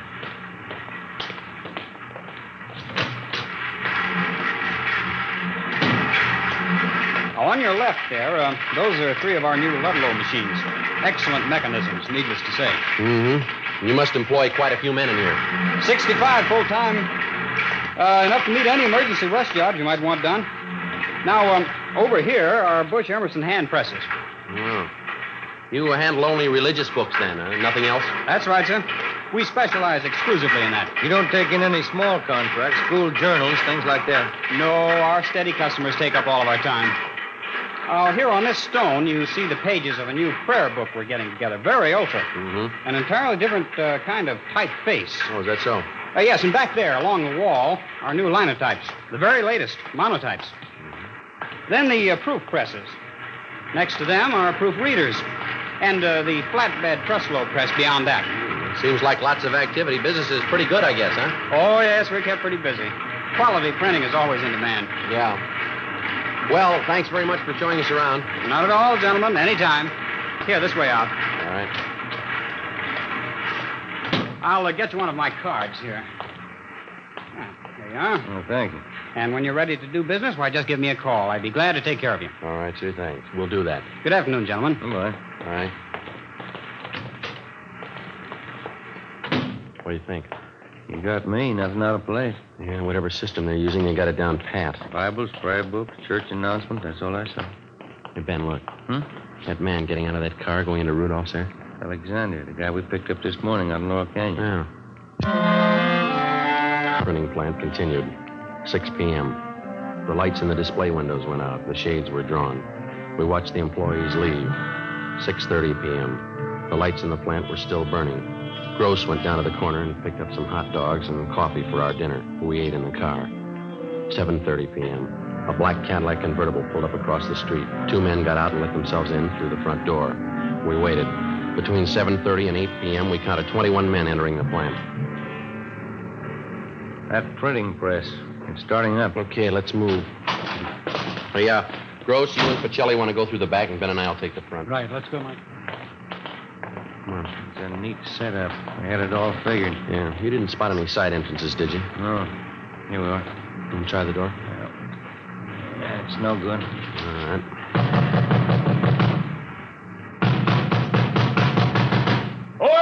police officers, open up. All right, come on, open up. The precious stuff. All right, let's hit it quick. Come on, again. There we go. There they are, Joe. They're trying to smash the plates. Come on. McGilly! McGilly, save those plates! Watch it, Ben. All right, come on. All right, you. All right, hold it. Hold against the wall. Hey, Gross, get those plates off the press, will you? All right, hold it, you two. Get out, Joe. Look out. All right.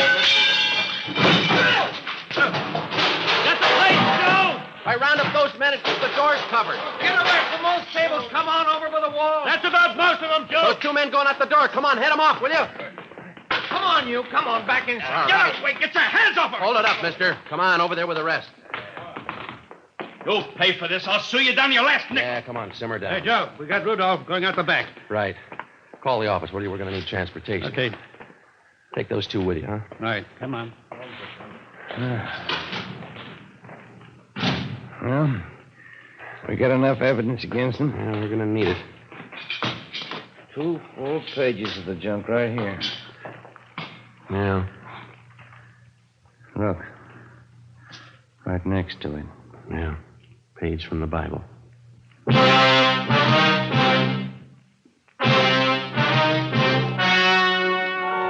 The story you have just heard was true. Only the names were changed to protect the innocent. On January 9th, trial was held in Superior Court, Department 94, City and County of Los Angeles, State of California. In a moment, the results of that trial. It's amazing how many long cigarette smokers are changing to Fatima.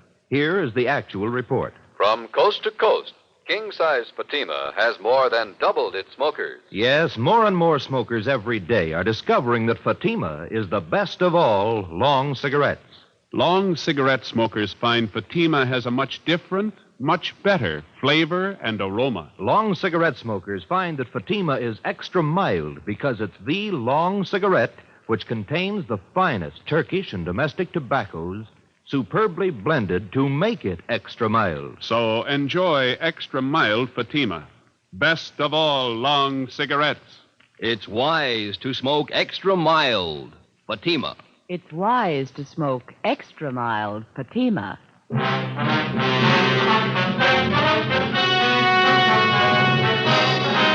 Frank Rudolph and 16 of his accomplices were tried and convicted of possessing lewd and lascivious literature for the purpose of sale. They received sentences as prescribed by law and are now serving their terms in the county jail. Remember this Saturday, because that means Dimension X on NBC.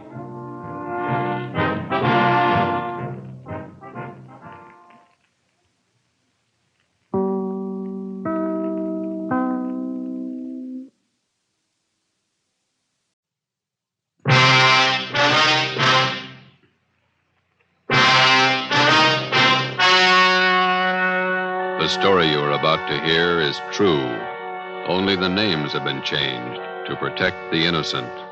Fatima Cigarettes, best of all long cigarettes, brings you Dragnet.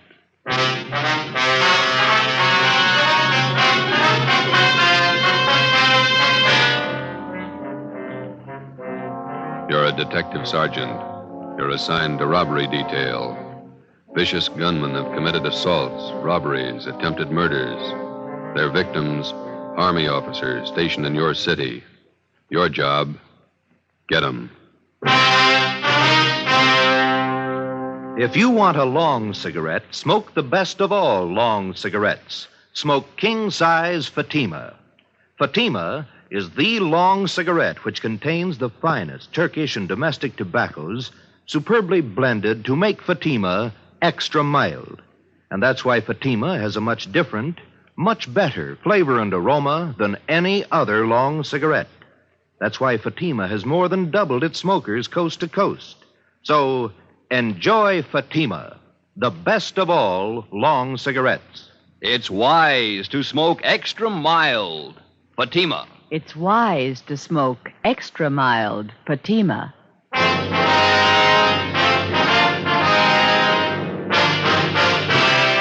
Dragnet, the documented drama of an actual crime. For the next 30 minutes, in cooperation with the Los Angeles Police Department, You will travel step by step on the side of the law through an actual case from official police files. From beginning to end, from crime to punishment, Dragnet is the story of your police force in action. It was Wednesday, February 3rd. It was cold in Los Angeles. We were working the night watch out of robbery detail. My partner's Ben Romero. The boss is Thad Brown, chief of detectives. My name's Friday. It was 1:45 a.m. when we got to Highland Park Division. Booking desk. Hi, Shepard. Hi, Friday, Ben. Hi. Brings you out here. We got one to book, Shep. You want to do the honor? Okay. Just a minute. Well, I sharpen this pencil. Right. All right, Jackson. Take it easy. Yeah. Relax, huh? Jerks. Okay. Yeah, let me get a new form in the machine. All right, what's your name? Roy Jackson. Address? 414 Alabama Street. Age? 23.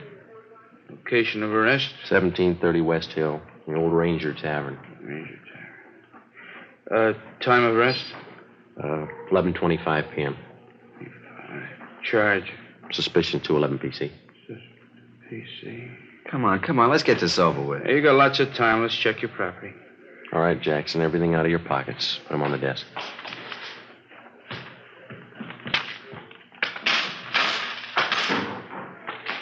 What about my keys? You won't need them for a while. Put them on the desk. There. Oh, you forgot your watch. Take it off. All right. Yeah, that ring, too. Yeah. That everything? I'll shake him down. Yeah, that's everything. Okay, let me list it here. 1 brown man's wallet. Contents? I'll call them off to you, huh? Okay. 1 black pocket comb. Pocket comb. Got that. 1 keychain and ring with 5 keys. Good luck charm on it. 5 keys. Good luck charm, yeah? Let's see, there's 10, $11.63 in cash. 11.63. 1 man's wristwatch, Waltham. 1 man's ring. You got that? Yeah. Yellow metal, the ring. Ring. With a white stone. It's a diamond ring. That's gold. 1 man's fountain pen. Fountain pen. That's it. Yeah, okay. Just put all the stuff in the envelope.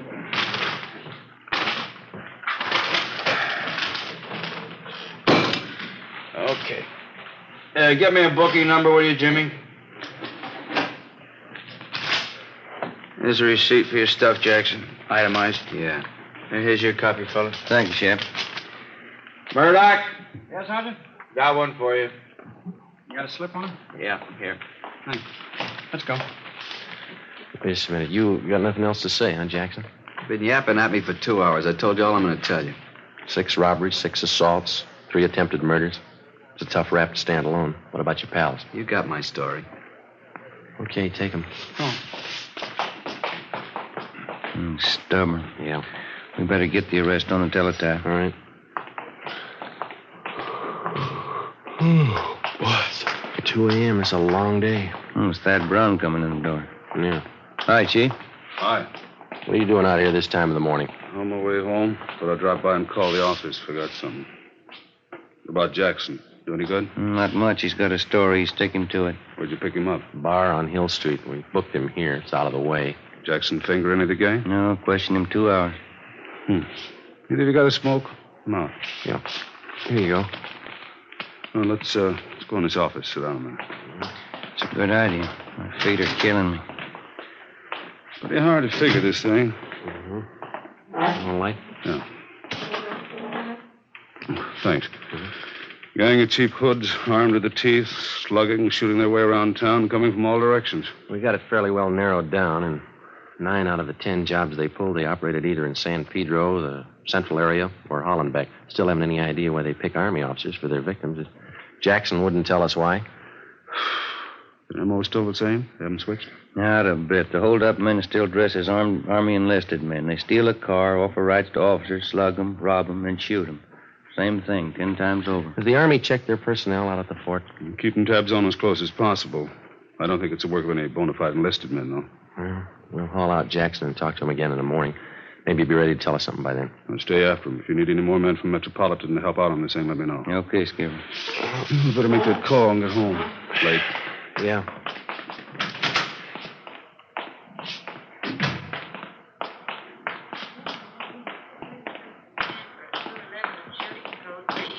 Attention, all units, code 3. What was it, code 3, Shep? 31st and Stafford, 211 and shooting. Chief Brown, Ben, and I got to the scene at 2:20 a.m. An ambulance was already there, along with 2 cruiser cars and a half a dozen curious onlookers. Lying face down on the dirt road about 15 feet off Stanford Avenue was a man dressed in an Army officer's uniform. He wore First Lieutenant bars. His blouse had been half ripped off, and the side of his face was bruised and swollen. The back of his head showed the results of a vicious beating. There were 2 bullet wounds in his left shoulder. A few feet away, sprawled out on his back, was a major. He'd been brutally beaten, but he was still conscious. While the ambulance attendants gave first aid, we questioned him briefly. Both bodies were lying 30 feet from the interurban railway tracks. Feel up to telling us how it happened? Hit me on the mouth with a gun. Can't talk too well. No, don't try to get up, Major. How's Lieutenant Kelly? He was with me. He'll be okay. They're getting him in the ambulance. We were hitchhiking downtown, Kelly and me. 2 men in a gray sedan picked us up. Said they were going back to the fort. How were the men dressed? Do you remember? Too much noise. What do you say? Just a minute. What was that? The PE train going by. Now, can you tell us about it? Enlisted men. One is a tech sergeant, the other one a private. He said they'd drive us back to the fort in a gray sedan, Pontiac. Excuse me, Sergeant. Oh, sure. I'll have to take care of those face wounds. You can go ahead. Okay. Did you see the license number on their car? Too dark, no. Gray sedan. Pulled guns, stopped the car here. Took our money, everything. This'll sting a little. There, it's good. You think you'd recognize the men if you saw them again? One was tall, 6'2", I guess. Think I know. They shot Kelly. He tried to run. They shot him. How is he? He's okay. Is there anything else you can tell us about the men? Ambulance is ready. I'll take him. We can talk to him later. All right, Ralph. Yeah.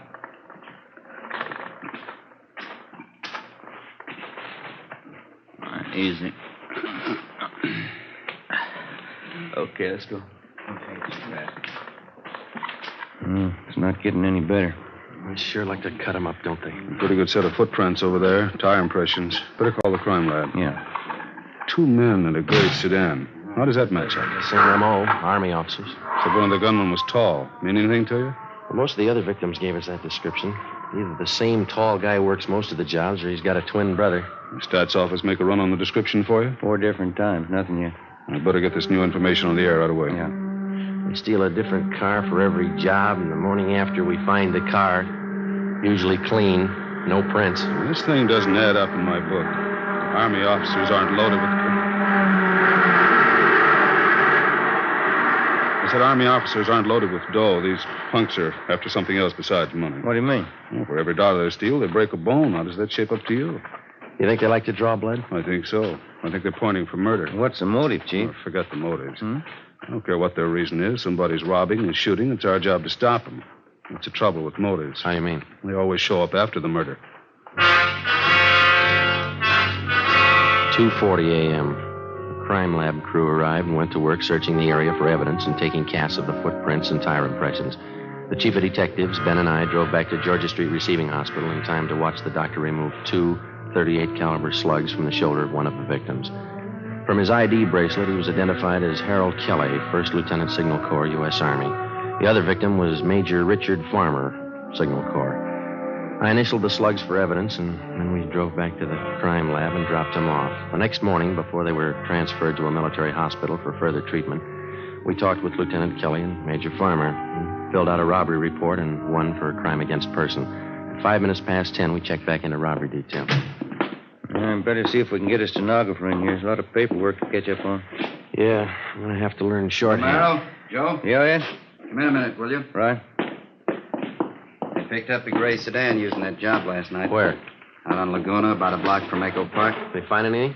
Nothing. The boys from Leighton Fingerprints called just before you came in. They dusted the car inside out. No luck. That Roy Jackson we picked up last night, has homicide got the stakeout on his apartment? Yeah, Fremont and Tetrick. Nothing yet. What'd you find out at the hospital this morning? Well, we talked to Lieutenant Kelly and that Major Farmer again. They're still in bad shape. You have anything to add? No. We got their crime reports and a list of the property taken, gave it to pawn shop detail to put on the stolen property list. What are the hold-up men doing with all the stuff they grabbed? Watches, cigarette cases, men's jewelry? It's all on the stolen property list. Pawn shops have been alerted. It's not showing up. Robbery, Walker. Yeah, just a minute. You, Joe. Oh, thank you. Friday. Yelly. Yeah. We'll meet it. Bye. Lee Jones. He just ran a make on the 2 slugs they took out of the lieutenant's shoulder. Yeah?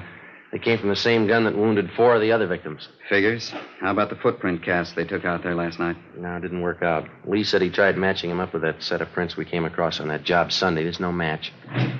Oh, hi, G. Bad. Sit down. Thanks. Fellow man yet, Walker? Not yet. Just going over last night's case. What do you got? Walker and I were talking it over this morning before you two checked in about these hitchhike bandit jobs. Yeah. We tried everything short of a blockade to grab the hold-up men. It's obvious it's not working. How about the Army brass? They're doing all they can already. It's up to us. We're going to need more men and better coverage. What are you figuring on?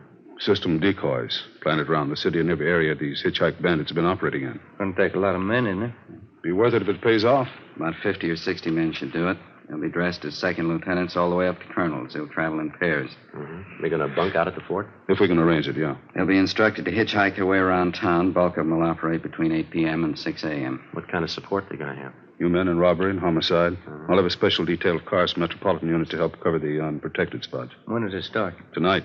No use waiting. You fellas might as well pass the word down the line. No time off till the gang's locked up. Okay. We got to get those punks and get them fast. We got the men and the machinery, so there's no reason for not stopping them. No excuses. Understood? Yes, sir. Excuse me. Robbery, Walker. Oh, hello, dear. Yeah, I know, but I can't make it. Let's go, Joe. A little happy. You just go right ahead and I'll have to explain things I did. Here. What's that? A nickel. Call yours. 8 p.m., Thursday. With the permission of the commanding general, 6th Army, a total of 55 men dressed as Army officers spread out over the city to serve as decoys for the hitchhike bandits. They were well armed, and they traveled in pairs. For the first night, it was the plan to concentrate in the central area, Hollenbeck and San Pedro. We started cruising the central area at 8 o'clock, along with the rest of the detail. The time went slow. Midnight came. Still no sign. We waited out the rest of the night and the early morning. Nothing happened. We figured on some action on the weekend. Friday, Saturday, Sunday, nothing happened. Seemed like the hold-up men somehow had sensed the decoys and were staying under cover. Monday night, February the 8th, same thing all over again. 3 a.m. came and went. No sign. I'm kind of hungry. You want a hot dog? We can eat them in the car. No, you go ahead. Maybe a bag of potato chips. You want to see if I got them? Okay. I'll be right back. Yes, sir. Want a hot dog? One. And give me a bag of those potato chips there, too, will you please? Okay. You want everything on that hot dog? Everything but relish. What's the matter? You don't like relish? No. Okay. Joe, come on. Hustle. You can skip that hot dog, Mac. What is it? Just came in. Catch the repeat. Attention all units. Attention all units in the vicinity of Washington, Figueroa. A shooting. Code 3. Ambulance dispatch. Okay, hit the siren. Let's move.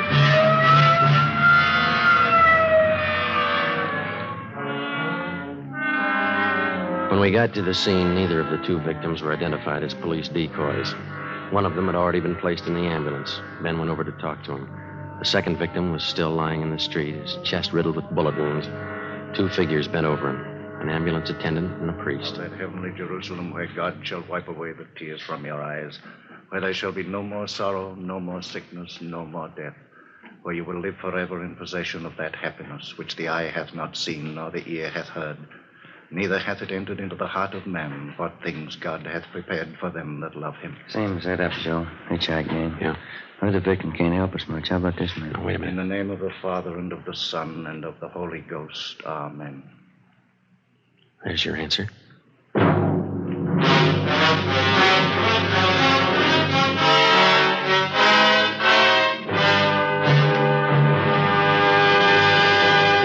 are listening to Dragnet, the case history of a police investigation presented in the public interest by Fatima Cigarettes. If you smoke a long cigarette, it will be in your interest to listen to a typical case history of a Fatima smoker. It's the case of Miss Shirley Gelman, trained nurse in the city of Los Angeles, California, and this is her actual signed statement.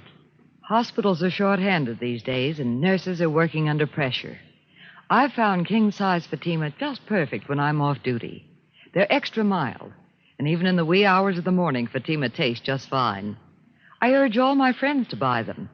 I agree it's wise to smoke extra mild Fatima. And more smokers are discovering this every day. Actual figures show Fatima has more than doubled its smokers coast to coast. So enjoy Fatima yourself. The long cigarette, which contains the finest Turkish and domestic tobaccos, superbly blended to make it extra mild. You will prefer Fatima's much different, much better flavor. You will agree. It's wise to smoke extra mild Fatima. It's wise to smoke extra mild Fatima. The best of all long cigarettes.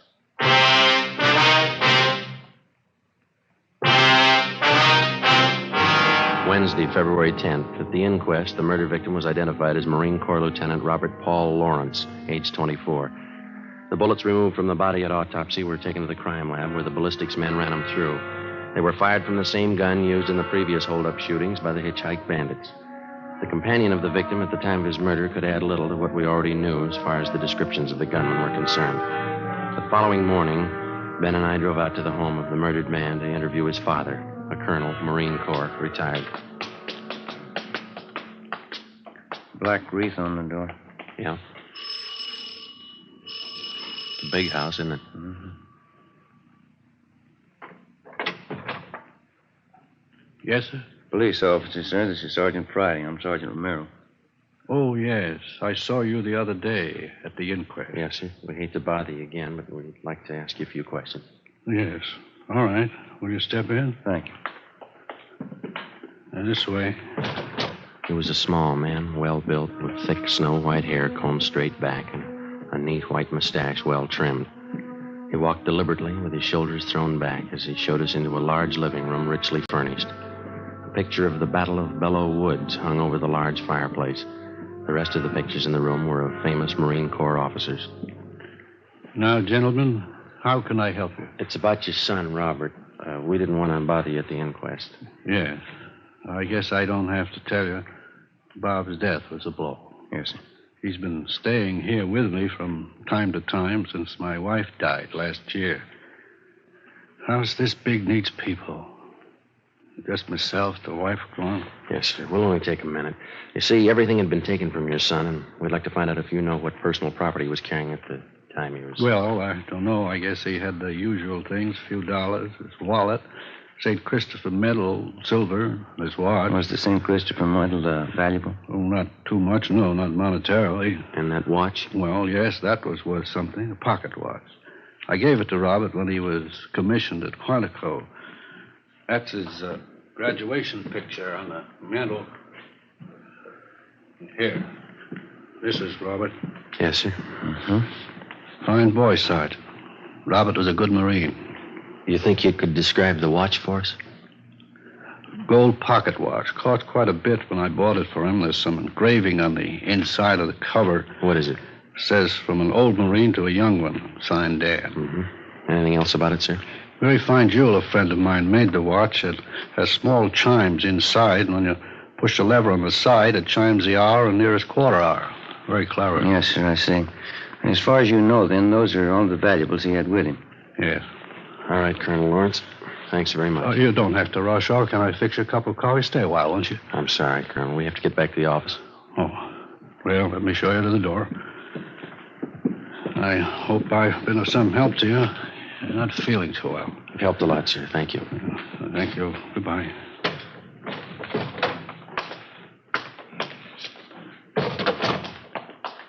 Nice home. Yeah.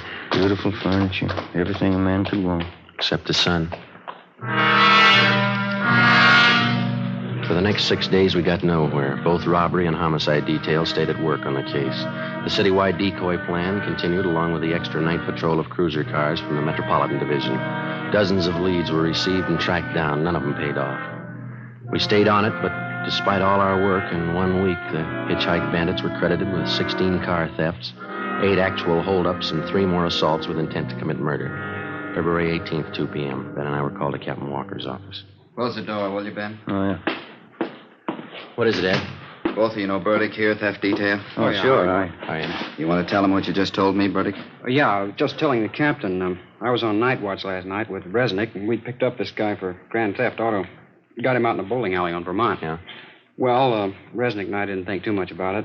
We took him into Central and had him booked. Gave his name as Clyde Black. Mm-hmm. As I say, I didn't think too much about it. But on the way into work, I got to thinking. This fella comes pretty close to the description of one of your hitchhike bandits. Yeah? Yeah, he's pretty tall, 6'2", dark hair, dark eyes. Pretty tough. Is he still in jail? Still there. Anybody else talk to him besides you? Resnick and me, that's all. Here's the mug shot we got on him last night. Take a look. Let me see. Mm-hmm. It seems pretty close. You got a home address on him? Yeah, a place out on South Flower. Here's the number. Thanks. Oh, yeah, there was something else. Struck me kind of funny. What's that? When we booked the guy in last night... Yeah? In his back pocket, he had a St. Christopher medal. Ben, Ed, Burdick, and I drove out to the address on South Flower Street, which the prisoner Clyde Black had listed as his home address. It was a rooming house, and the landlord remembered Black, but he hadn't lived there for 2 months. He gave us Black's forwarding address, an apartment on MacArthur Drive. There, the manager told us he hadn't lived in the building for at least a month. He had moved and left no forwarding address. We put tracers through on him with DMV, our business office, and with local merchants in the neighborhoods where he had lived.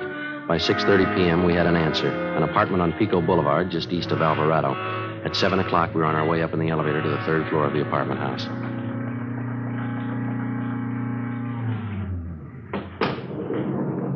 It's number 307. Must be down this way. Come on. Pretty run-down place. Musty. Yeah. This is it, 307. Somebody's in there. The apartments have back doors, Joe. You want me to cover it? Yeah, you better hustle. Right. Okay.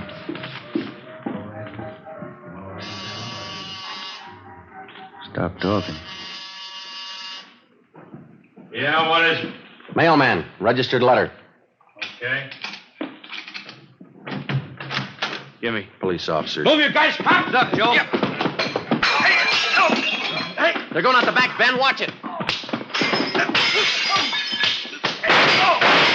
Burdick's got him stopped out back. All right, you now cut it. Let me go. I said, let me go. That's one of them. One more, Joe, here. There were 3. All right, let's go inside. Come on. Come on. Yeah. That's all of them. Watch them, will you, Bertie? Yeah. All right, let's look around, huh? Yeah.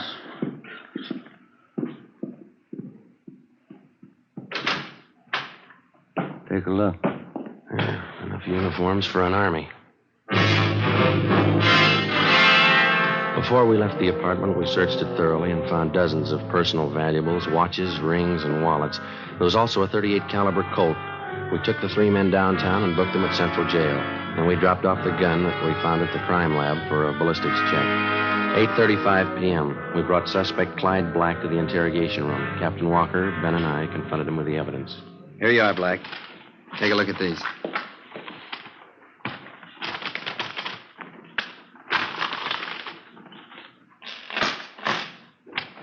Well? They're not mine. We know that. Never saw them before. Watches, jewelry, wallets, they were found in your apartment, all of them. They were. Take a close look. Auto theft, that's all you got me on. Yeah. I won them. I won the stuff in the crap game. You must be lucky. Crap game, I tell you. That's how I got it, in a crap game. Why not do it easy, Black? Let's call a stenographer and get it over with. How much evidence do you want? I didn't do it. I get it. Interrogation room, Friday. Yeah. All of them? Fine. Thank you. The gun, Black. They checked it. I didn't do it. Your gun killed that Marine. Your prints are all over it. It was one of the other guys, Max. Max. It was him. Him and Johnny. You ready to dictate a statement? Put them on the file. Why me? You talk to Max. Talk to Johnny. Ed, hand me that, will you? Yeah. Here. Thanks. We got this watch out of your apartment, too, Black. Where'd you get this? Which? This one right here, the pocket watch. I don't know. Don't tell us you won it in a crap game. It's not mine. I never saw it before. It's a beautiful watch. It's engraving on the inside cover. Yeah, look here. From an old Marine to a young one. It's not mine. Let me show you how it works. Push this lever here, see, on the side?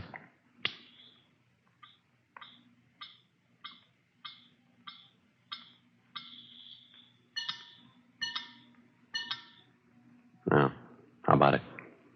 I hated them. I hated all of them. Everything about them. That lieutenant. I had to kill him. He was going to get away. I had to kill him. I had to. Why'd you pick on officers? They had it coming. Pushing guys around. I hated them. I hated every lousy bone in their bodies. I'll get the stenographer. Yeah. Then knock off and go home. You too, Ben. I had to kill him. I hated him. I'll tell them that. I'll tell them like I told you, just like I told you. Yeah, they'll believe you, mister.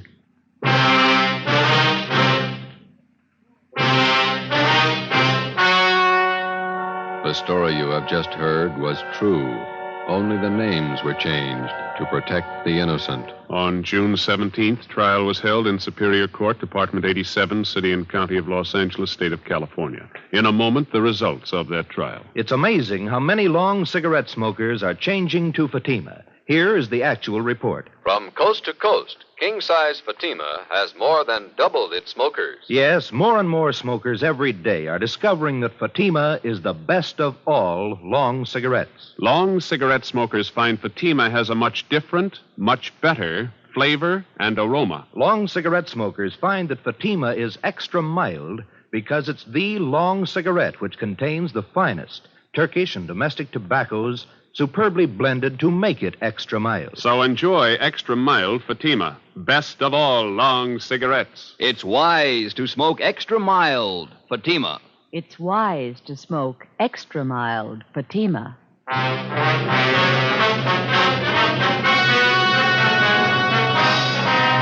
Clyde Black and the other 4 members of the Hitchhike Bandit gang were tried and convicted in Superior Court on 1 count of murder and several counts of robbery and assault with intent to commit murder. All 5 are now serving life terms in the state penitentiary. You have just heard Dragnet, a series of authentic cases from official files. Technical advice for Dragnet comes from the Office of Chief of Police W.A. Wharton, Los Angeles Police Department. Fatima Cigarettes, the best of all long cigarettes, has brought you Dragnet from Los Angeles. You're tuned for the stars on NBC.